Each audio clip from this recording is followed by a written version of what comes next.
ബാഹുൽജി നമുക്കറിയാവുന്ന DOP എന്നുള്ളതിനുപരി റൈറ്ററാണെന്നുള്ള ഒരു സംഭവം നമ്മൾ അന്നാണ് അറിയുന്നത്. മലേഷ്യ കാണിക്കുന്ന സീനുകൾ ശരിക്കും എവിടെയാണ് ഷൂട്ട് ചെയ്തത്? മലേഷ്യ നമ്മൾ ഷൂട്ട് ചെയ്തിട്ടുള്ളത് ശരിക്കും പറഞ്ഞാൽ നമ്മൾ റിവീൽ ചെയ്യേണ്ടെന്ന് തീരുമാനിച്ചേക്കുന്ന ഒരു കാര്യമാണ്. ഓക്കെ, നമ്മളും ചോദിക്കുന്നില്ല, ചോദ്യം ചോദിച്ചിട്ടേ ഇല്ല. നമ്മൾ ഈ പടത്തിന് വേണ്ടി ഡിസ്കസ് ചെയ്തുകൊണ്ടിരുന്ന സമയത്ത് ഉണ്ടായിട്ടുള്ള കാര്യം എന്ന് വെച്ചാൽ, ഞാൻ എൻ്റെ മനസ്സിലുണ്ടായിരുന്ന മലമുകളിലെ വീടല്ല പിന്നീട് ഉരുത്തിരിഞ്ഞു വന്നിട്ടുള്ളത്. എനിക്കൊന്ന് ഇത് വിഷ്വലി അത്രയും അപ്പീലായി തോന്നിയോണ്ടായിരിക്കണം സംവിധായകൻ ആ പഴയ കാലഘട്ടം കാണിക്കുമ്പോൾ വർഷം പോലും എഴുതി കാണിക്കും. ഇപ്പം സാധാരണ സിനിമകളിൽ പഴയ കാലഘട്ടം കാണിക്കുമ്പോൾ നമ്മൾ ആ വർഷം താഴെ എഴുതി കാണിക്കുമല്ലോ. ആ ഡയറക്ടർ ചെയ്യുന്ന പല കാര്യങ്ങളും അത് സെറ്റാണെന്ന് തോന്നാതിരിക്കുന്നിടത്താണ് അയാളുടെ വിജയം. സെറ്റ് ഇട്ടേക്കുന്നത് ഇടുക്കിയിലാണ്. ഇടുക്കിയിൻ്റെ പല പല മേഖലകളിലാണ് സെറ്റ് ഇട്ടേക്കുന്നത്. കാഞ്ഞാറിൽ നിന്ന് മാറിയിട്ടൊരു സ്ഥലത്ത്, ഉളുപ്പൂണി എന്ന് പറയുന്ന ഒരു സ്ഥലത്ത് എത്രയോ ദിവസങ്ങൾ രാവിലെ എണീറ്റിട്ട് ഈ എങ്ങനെ പോകും എന്നുള്ളത് ചിന്തിച്ചിട്ടുണ്ട്. കാരണം ഈ മൊട്ടക്കുന്ന്, ഈ വലിയ വീടുകളോ ഒന്നുമില്ലാത്ത സ്ഥലത്തേക്ക് ഈ മല കയറി ഇറങ്ങി പല മലകളും താണ്ടി 2-3 മലകൾ ഇറങ്ങി ചെന്നിട്ട് ഒരു സ്ഥലത്തെത്തിയിട്ട് പെരും മഴയാണെങ്കിൽ നമുക്ക് എന്ത് ചെയ്യാൻ പറ്റും? ഇത്രയും കഷ്ടപ്പെട്ടുണ്ടാക്കിയ ആ മ്ലാത്തി ചേട്ടത്തിയുടെ വീട് പൊളിച്ചു കളഞ്ഞപ്പോൾ വിഷമം ഉണ്ടായോ? നമ്മുടെ സിനിമ ശ്രദ്ധിക്കപ്പെടുന്നത് എപ്പോഴും അതിൻ്റെ കണ്ടന്റ് ബേസാണ്. ആർട്ട് ഡയറക്ഷൻ എന്നൊരു മേഖലയിലേക്ക് വരാൻ ആഗ്രഹിക്കുന്ന പുതിയ തലമുറയ്ക്ക് കൊടുക്കാൻ പറ്റുന്നൊരു ഉപദേശം എന്താ? തൊഴിലിടമായി മാത്രം കാണാതിരിക്കുക എന്നുള്ളതാണ്. തിയേറ്റർ ഷൂട്ട് ചെയ്യുന്ന സമയത്ത് ക്യാമറ വെച്ചതിന് ശേഷം അതിൻ്റെ കുഞ്ഞ് ഈ എന്താ പറയുക, ഈ ചെതലുകളൊക്കെ കയറിപ്പോകുന്നതൊക്കെ ഞാനിങ്ങനെ SH ഇങ്ങനെ വരച്ച് പൊടിയൊക്കെ ഇട്ട് അതൊക്കെ കാണുന്ന സമയത്ത് പുള്ളി വിളിച്ച് എന്നോട് പറയുകയും ചെയ്തു, അത്തരം ഡീറ്റെയിലേക്കൊക്കെ നീ പോകുന്നത് വലിയ കാര്യമാണ്. അവസാനമായിട്ട് ഒരൊറ്റ ചോദ്യം കൂടെ, എക്കോ എന്ന സിനിമയുടെ ആർട്ട് ഡയറക്ടറിന് ആർട്ട് ഡയറക്ഷൻ്റെ ബഡ്ജറ്റ് പറയാൻ പറ്റുമോ?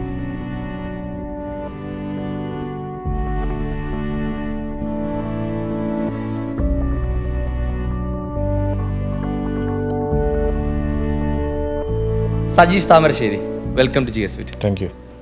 Echo 2025 one of the biggest hit, എന്താണ്, വേൾഡ് വൈഡ് ആയിട്ട് ലോകം മൊത്തം ശ്രദ്ധിച്ചൊരു സിനിമ. സോ അതിൻ്റെ ഭാഗമായിരുന്നു. അതിൻ്റെ വിശേഷങ്ങൾ എല്ലാവരും കണ്ടു, നല്ല നല്ല അഭിപ്രായങ്ങൾ പറയുന്നു. അതിൻ്റെ ഡയറക്ടറായി എന്നുള്ളത് തന്നെയാണ് ഏറ്റവും വലിയ വിശേഷം. കാരണം ഏതൊരു കലാസംവിധാന വിദ്യാർത്ഥിയും നല്ല നല്ല സിനിമകൾ ചെയ്യണമെന്നാണ് ഞങ്ങളെ ഒക്കെ ആഗ്രഹം. അപ്പം നല്ല ചില സിനിമകളുടെ ഭാഗമാവുക എന്ന് പറയുന്നത് ഒരു ഭാഗ്യമാണ്. അത് നമ്മളെ സെലക്ട് ചെയ്യുക എന്ന് പറയുന്നത്. അപ്പം അങ്ങനെ അതിൻ്റെ ഭാഗമാകാൻ സാധിച്ചത് വലിയൊരു കാര്യമായിട്ട് കണക്കാക്കുന്നു. അതിൽ മാക്സിമം നമ്മൾക്ക് ചെയ്യാനുള്ളത് ചെയ്യാനുള്ളൊരു ശ്രമം നടത്തിയതിൻ്റെ ചാരിതാർത്ഥ്യമുണ്ട്. വലിയ സന്തോഷത്തിലാണ് ആ പടത്തിൻ്റെ ഹിറ്റെന്ന് പറയുന്നത്. നമ്മളെ സംബന്ധിച്ചിടത്തോളം വലിയ സന്തോഷമാണ്. 2 ദിവസം മുന്നേ OTT റിലീസായി. യെസ്. അപ്പോൾ വീണ്ടും ചർച്ചകൾ പോയിക്കൊണ്ടിരിക്കുകയാണ് എക്കോയെ പറ്റിയുള്ള. ഇപ്പം വീണ്ടും ആളുകൾ വിളിക്കാൻ തുടങ്ങി, വീണ്ടും ആളുകളുടെ മെസ്സേജുകൾ വന്നു തുടങ്ങി. അത് വലിയ സന്തോഷമാണ്, അത് വലിയ കാര്യമാണ്. നമ്മളോട് സംസാരിക്കുന്ന മാറ്റർ എന്ന് പറയുന്നത് അത് സെറ്റ്, അത് എന്നൊക്കെ പറഞ്ഞിട്ടും, അതുപോലെ തന്നെ സംവിധായകനോടും റൈറ്ററെടുത്തും ഇങ്ങനെ പറയണം, ഞാൻ അന്വേഷിച്ചിരുന്നു പറയാം, അങ്ങനെയൊക്കെ പറഞ്ഞിട്ട് ആൾക്കാർ വിളിക്കുന്നത്. അത് രണ്ടാമത് റീസ്റ്റാർട്ടായി എന്നുള്ളതാണ്. അതിപ്പോൾ റിലീസ് സമയത്ത് ഉണ്ടായിരുന്ന പോലെ തന്നെ അതിൽ കൂടുതൽ ആൾക്കാർ വിളിക്കുന്നു എന്നൊരു സംശയം എനിക്ക് തോന്നുന്നത്. എങ്ങനെ എക്കോയിലേക്ക് എത്തിപ്പെട്ടോ സജീഷ് ചേട്ടൻ? എക്കോയിലേക്ക് എത്തുന്നത്, എനിക്ക് ഇതിൻ്റെ മുമ്പ് ദിഞ്ചിത് അയ്യത്താൻ്റെ ഫസ്റ്റ് മൂവിയിൽ ഞാൻ ആർട്ട് അസോസിയേറ്റ് ഡയറക്ടറായിരുന്നു, അതായത് ആർട്ട് ഡയറക്ടർ അസോസിയേറ്റ് ആയിരുന്നു. അപ്പം ആ സമയത്തുള്ള ബന്ധമാണ് അവരുമായിട്ടുണ്ടായിരുന്നത്. പിന്നീട് ഞാൻ വെടിക്കെട്ട് എന്ന് പറയുന്ന ഒരു സിനിമ ചെയ്തുകൊണ്ടിരിക്കുന്ന സമയത്ത് എന്നെ അലക്സ് കുര്യൻ എന്ന് പറയുന്ന ലൈം പ്രൊഡ്യൂസർ ബന്ധപ്പെട്ടായിരുന്നു. അപ്പോൾ ആരുടെ പടമാണെന്നൊന്നും അറിയില്ല. അപ്പോൾ അവരെന്നെ വിളിച്ചു, ഇന്ന സ്ഥലത്ത് വരണം, ഡയറക്ടർ കാണണം, കഥ കേൾക്കണം എന്ന് പറഞ്ഞു. അപ്പോൾ ഞാൻ ചെല്ലുന്നതിന് തൊട്ട് മുമ്പാണ് പറയുന്നത് ദിഞ്ചിത് അയ്യത്താനാണ് ഡയറക്ടർ, ബാഹുലാണ് റൈറ്റർ എന്നൊക്കെ പറയുന്നത്. അപ്പോൾ ഞാൻ ചെന്നു, ബാഹുൽജി നമുക്കറിയാവുന്ന DOP എന്നുള്ളതിനുപരി റൈറ്ററാണെന്നുള്ളൊരു സംഭവം നമ്മൾ അന്നാണ് അറിയുന്നത്. അപ്പോൾ കഥ പറഞ്ഞപ്പോൾ കഥ ഭയങ്കര ഇൻട്രസ്റ്റിംഗ് ആയിട്ട് തോന്നി. പിന്നെ ഞാൻ എൻ്റെ അഭിപ്രായം, എനിക്ക് ഭയങ്കര ഇഷ്ടപ്പെട്ടു എന്നുള്ള അഭിപ്രായം പറഞ്ഞു. അന്ന് ഡീറ്റെയിൽ ആയിട്ടൊരു കഥ പറഞ്ഞിട്ടില്ല എൻ്റെ അടുത്ത്. കാരണം ഞാനായിരിക്കുമോ എന്നുള്ളതിനെക്കുറിച്ചും എന്നെ വിളിച്ചു സെലക്ട് ചെയ്തു എന്നല്ലാതെ അവർ ഡീറ്റെയിൽ ആയിട്ട് കഥ പറഞ്ഞില്ല. പിന്നീട് ഇരിക്കുകയെന്ന് പറഞ്ഞു. അങ്ങനെ പിന്നീട് ഏതാണ്ട് ഒരു 6 മാസം പിന്നീട് വീണ്ടും വെയിറ്റ് ചെയ്തു. പിന്നെ നമ്മൾ പടത്തിലേക്ക് ഇന്നായി. എന്തായിരുന്നു ഒരു ഡീറ്റെയിലിംഗ് ബാഹുൽ രമേശിന്റെ സൈഡിൽ നിന്നുണ്ടായിരുന്നത്? കാര്യം ആർട്ട് ഡയറക്ടറിനോട് പൂർണ്ണമായിട്ട് ഇത് പറഞ്ഞ് മനസ്സിലാക്കണമല്ലോ, ഇതാണ് ഈ യൂണിവേഴ്സ് അല്ലെങ്കിൽ ഇതാണ് ഈ ലോകം എന്നുള്ളത്. ഇത് എങ്ങനെയായിരുന്നു ആ ഡീറ്റെയിലിംഗ്? ബാഹുൽ രമേശിൻ്റെ ഡീറ്റെയിലിംഗ് എന്ന് പറയുന്ന സ്ക്രിപ്റ്റിൽ ഒരുവിധം ഡീറ്റെയിലിംഗ് ഉണ്ടാവും. നമ്മളിപ്പോൾ സ്ക്രിപ്റ്റ് വായിക്കുന്ന സമയത്ത് ചില സ്ക്രിപ്റ്റിൽ നമ്മളുടെ വേൾഡ് എങ്ങനെയാണ് ചെയ്യേണ്ടത് എന്നുള്ളൊരു ഡീറ്റെയിൽ ഒന്നും ചില സ്ക്രിപ്റ്റ് കാണാറില്ല. ഞാൻ ഈ അടുത്ത് വായിച്ചൊരു സ്ക്രിപ്റ്റിൽ എങ്ങനെയാണെന്നുള്ളതിനെക്കുറിച്ച് ധാരണയില്ല. പക്ഷേ ബാഹുൽ എഴുതിയ ഈ സിനിമേൻ്റെ ഒരു പ്രത്യേകത ഞാൻ കണ്ടിട്ടുള്ളത്, അത് മലേഷ്യ കാലം ഷൂട്ട് ചെയ്യുന്ന സമയത്ത് വേൾഡ് വാറിൻ്റെ സംഭവങ്ങൾ പറയുന്നു. അപ്പോൾ നമുക്ക് മനസ്സിലാക്കാൻ പറ്റും ഈ ഒരു കാലഘട്ടം ഇന്ന ഒരു കാലഘട്ടമാണെന്നും. പിന്നെ അതുമായിട്ട് ബന്ധപ്പെട്ട് തന്നെയാണെങ്കിലും ബാക്കി സ്റ്റോറിയിൽ തന്നെ ഒരുപാട് കാര്യങ്ങൾ പറഞ്ഞു പോകുന്നതുകൊണ്ട് നമുക്ക് പിക്ക് ചെയ്യാൻ പറ്റുന്നുണ്ട്. ഇപ്പോൾ രാജൻ കൊലക്കേസും അങ്ങനെയുള്ള കുറേ കാര്യങ്ങൾ പറയുമ്പോൾ അത് ചരിത്രത്തിൻ്റെ ഭാഗമായിട്ടുള്ളൊരു കാര്യമായതുകൊണ്ട് നമുക്ക് ആ കാലഘട്ടം ഏതാണെന്ന് പെട്ടെന്ന് മനസ്സിലാക്കാൻ പറ്റുന്നുണ്ട്. പിന്നെ അതിലുപരി നമ്മളുടെ വർക്കിൻ്റെ ഒരു പാറ്റേൺ ആണ്. അതായത് എല്ലാ സെക്ഷൻ ഡിപ്പാർട്ട്മെൻറ്റുമായിട്ടും വളരെ ഡീറ്റെയിൽ ആയിട്ട് ഇവർ രണ്ടുപേരും ഇരിക്കും, ഡിസ്കസ് ചെയ്യും, സംസാരിക്കും എന്നുള്ളതാണ്. ഇവരുടെ മനസ്സിൽ, ഇവർ രണ്ടുപേരുടെയും മനസ്സിൽ എന്താണോ ഉള്ളത് അത് നമ്മളിലേക്ക് എത്തിക്കാനുള്ള ഒരു വലിയൊരു ശ്രമം തന്നെ അവരുടെ ഭാഗത്തു നിന്ന് ഉണ്ടാവാറുണ്ട്. പിന്നെ അത് കഴിഞ്ഞിട്ട് നമ്മൾ ഏത് പടമാണെങ്കിലും ഈ എക്കോ എന്ന് മാത്രമല്ല ആര് ചെയ്യുന്ന പടമാണെങ്കിലും അവരുടെ ഒരു ഐഡിയ നമ്മളിലേക്ക് തന്നു കഴിഞ്ഞാൽ പിന്നെ അതിനെ ഉണ്ടാക്കിയെടുക്കേണ്ട ഉത്തരവാദിത്വം അതിനെ കുറച്ചുകൂടി ഇവർ ചിന്തിക്കുന്നതിനെക്കാട്ടി കുറച്ചുകൂടി മുകളിലേക്ക് ഈ സ്കെയിലിൽ നിന്ന് മാറാതെ മാറ്റിയെടുക്കുക എന്നുള്ളതാണ് ആ ഡയറക്ടറുടെ ഡ്യൂട്ടി. അത് പരമാവധി ഞാൻ ശ്രമിക്കാറുണ്ട്. അത് സാധിച്ചു എന്നാണ് വിശ്വാസം. ഈ കഥ ഫസ്റ്റ് കേട്ടപ്പോൾ എന്തായിരുന്നു ഇന്നർ ഫീലിംഗ് മനസ്സിൽ? കഥ ശരിക്കും ഞാൻ കിഷ്കിന്ധാകാന്ഡം കഴിഞ്ഞ ഉടൻ തന്നെ എനിക്ക് വായിക്കാൻ പറ്റിയിട്ടുള്ളൊരു കഥയാണിത്. എനിക്ക് തോന്നുന്നു കിഷ്കിന്ധാകാന്ഡത്തിൻ്റെ ഷൂട്ടിംഗ് സമയത്താണോ എന്ന് എനിക്കറിയില്ല, എനിക്ക് കഥ അയച്ചു തന്നിട്ടാണ് ഡയറക്ടർ. അത് കഴിഞ്ഞതിന് ശേഷമാണോ എന്നറിയില്ല, എപ്പോഴാണെന്നറിയില്ല. ഞാനത് സ്ക്രിപ്റ്റ് പ്രിൻ്റ് എടുത്ത് ഞാൻ വായിച്ചപ്പോൾ എനിക്ക് തോന്നിയിട്ടുള്ളത് വളരെ ഇൻട്രസ്റ്റിംഗ് ആയിട്ടുള്ള ഒരു പരിപാടിയായിട്ട് തോന്നി. അത് മാത്രമല്ല, അത് വായിച്ചപ്പോൾ ഈ ഒരു ആർട്ട് ഡയറക്ടർ എന്ന നിലയ്ക്ക് അയാൾക്കൊത്തിരി കാര്യങ്ങൾ ചെയ്യാനുണ്ടെന്നും അത് കുറച്ച് രസമായിട്ടുള്ള സംഭവമാണെന്ന് മനസ്സിലായി. കാരണം ഈ മലമുകളിലെ വീട് എന്നൊക്കെ പറയുമ്പോൾ നമ്മളെ മനസ്സിലേക്ക് ഒരു ചിത്രം ഓടി വരും. അത് ഭയങ്കര, അതും 1980 കാലഘട്ടത്തിൽ ഉള്ളൊരു വീടെന്നൊക്കെ പറയുന്ന സമയത്ത് നമ്മളെ മനസ്സിലൊരു ചിത്രം ഓടി വരും. അതല്ലെങ്കിൽ നമ്മൾ അതിനുള്ള അത്തരം സിനിമയിൽ മൊത്തമായിട്ടുള്ള ആർട്ട് വർക്കിനെ കുറിച്ചൊക്കെ നമ്മളൊരു ആലോചന നടത്തുമല്ലോ ഒരു കഥ വായിക്കുമ്പോൾ. അപ്പോൾ അത് എനിക്ക് ഭയങ്കര രസമായിട്ടാണ് അതിൻ്റെ കഥയും അതിൻ്റെ പശ്ചാത്തലം ഒരുക്കാനും ഭയങ്കര ഇൻട്രസ്റ്റ് ആയിരുന്നു. കാരണം നല്ല രസമുള്ളൊരു ജേണി ആയിരിക്കും എന്നുള്ളത് എനിക്ക് ഉറപ്പായിരുന്നു ഈ ഷൂട്ടിംഗ് സമയമാണെങ്കിലും. സജി ചേട്ടൻ തന്നെയാണ് കിഷ്കിന്ധാകാന്ഡം ചെയ്തതും അതുപോലെ തന്നെ എക്കോ ചെയ്തത്. അപ്പം രണ്ടിനും ഒരു സെപ്പറേറ്റ് ഐഡൻറ്റിറ്റി കൊടുക്കാൻ ശ്രമിച്ചില്ലേ? ഉണ്ട്. അതായത് കിഷ്കിന്ധാകാന്ഡം ശരിക്കും കാലഘട്ടം നമ്മളുടെ പ്രസൻറ്റ് കാലഘട്ടം ആയതുകൊണ്ടും അതിൽ നമുക്ക് അത് ആ ഒരു പാറ്റേണിൽ തന്നെ ചെയ്തു പോകാൻ പറ്റി. എക്കോയിൽ നമ്മൾ ശ്രദ്ധിച്ചിട്ടുള്ള ഒരു കാര്യം എന്താണെന്ന് വെച്ച് കഴിഞ്ഞാൽ, എക്കോയിൽ മലേഷ്യ എന്ന് പറയുന്നൊരു 1940കളിലൊരു കാലഘട്ടമുണ്ട്. അത് ഒരുപക്ഷെ നമുക്ക് ഒരു റെഫറൻസൊക്കെ കിട്ടാൻ പാടുള്ള ഒരു കാര്യമായിട്ടാണ് എനിക്ക് തോന്നി അതിൻ്റെ. അതുപോലെ തന്നെ ആ മലമുകളിലെ മ്ലാത്തിച്ചേടത്തിയുടെ വീട്, ഇതിലൊക്കെ നമ്മൾ ശ്രദ്ധിച്ചിട്ടുള്ള കാര്യം എന്ന് പറയുന്നത് മ്ലാത്തിച്ചേടത്തിയുടെ വീട് അത് ഇങ്ങനെ ആയിരിക്കണം. നമ്മൾ ചർച്ച ചെയ്ത് വെച്ച പോലെ പ്രോപ്പർട്ടികളുടെ സെലക്ടിങ്ങിലൊക്കെ വളരെയധികം ശ്രദ്ധിക്കണം എന്നൊരു നിർബന്ധ ബുദ്ധി ഉണ്ടാവുകയും അതിൻ്റെ ഭാഗമായിട്ട് നമ്മൾ മ്ലാത്തിച്ചേടത്തിൻ്റെ വീടിൻ്റെ ഇന്നർ സൈഡിൽ യൂസ് ചെയ്ത പ്രോപ്പർട്ടി, ആ വീടിൻ്റെ മച്ചിന് പുറത്ത് ഉപയോഗിച്ചുകൊണ്ടിരിക്കുന്ന പ്രോപ്പർട്ടി, ആ വീട്ടിൽ നിന്ന് വെളിയിലൂടെ വെക്കേണ്ടതായിട്ടുള്ള പ്രോപ്പർട്ടി, അതിൻ്റെ സ്വഭാവവും, അതുപോലെ തന്നെ ഈ പറയുന്ന മറ്റേ മലേഷ്യയിൽ യൂസ് ചെയ്യേണ്ടതും, ഇതിനൊക്കെ കൃത്യമായൊരു ധാരണ ഉണ്ടായിരുന്നു. അതുകൊണ്ടാണ് നമ്മൾ ആ സിനിമയിൽ മ്ലാത്തിച്ചേടത്തിൻ്റെ വീട്ടിൽ നിന്നാണ് കട്ട് ചെയ്ത് മലേഷ്യയിലേക്ക് ആ സീൻ പായുന്നത്. അതിൽ നമുക്ക് അതിൻ്റെ മാറ്റം, അതായത് ഇതുപോലെ തന്നെ ആയിരുന്നു അവിടെയും സെറ്റ് ചെയ്തെങ്കിൽ നിങ്ങൾക്ക് രണ്ടും ഒരുപോലെ തോന്നിയേനെ. പക്ഷെ അത് നമ്മൾ ഈ പ്രോപ്പർട്ടികൾ യൂസ് ചെയ്യേണ്ടത് പിന്നെ മ്ലാത്തിച്ചേടത്തിൻ്റെ വീട്ടിൽ ഏത് തരം ടൈപ്പ് ഓഫ് സാധനങ്ങളാണെന്നും ഈ പറയുമ്പോൾ തന്നെ മലേഷ്യയിൽ എങ്ങനത്തെ സാധനം വേണമെന്നും നിർബന്ധ ബുദ്ധി ഉള്ളതുകൊണ്ട് നമ്മളത് കൃത്യമായി ചെയ്തുകൊണ്ടാണ് നമുക്ക് രണ്ടിൻ്റെ വ്യത്യാസം കൃത്യമായി മനസ്സിലാവുന്നത്. ശരിക്കും എക്കോ എന്ന സിനിമയിൽ എന്തൊക്കെ സെറ്റാണ്? എക്കോയിൽ നമ്മൾ കാണുന്നത് ഒരുപാട് സെറ്റുകൾ ഉണ്ട്. അതിൽ ഒന്ന് മലമുകളിൽ കാണുന്ന മ്ലാത്തിച്ചേടത്തി വീട്.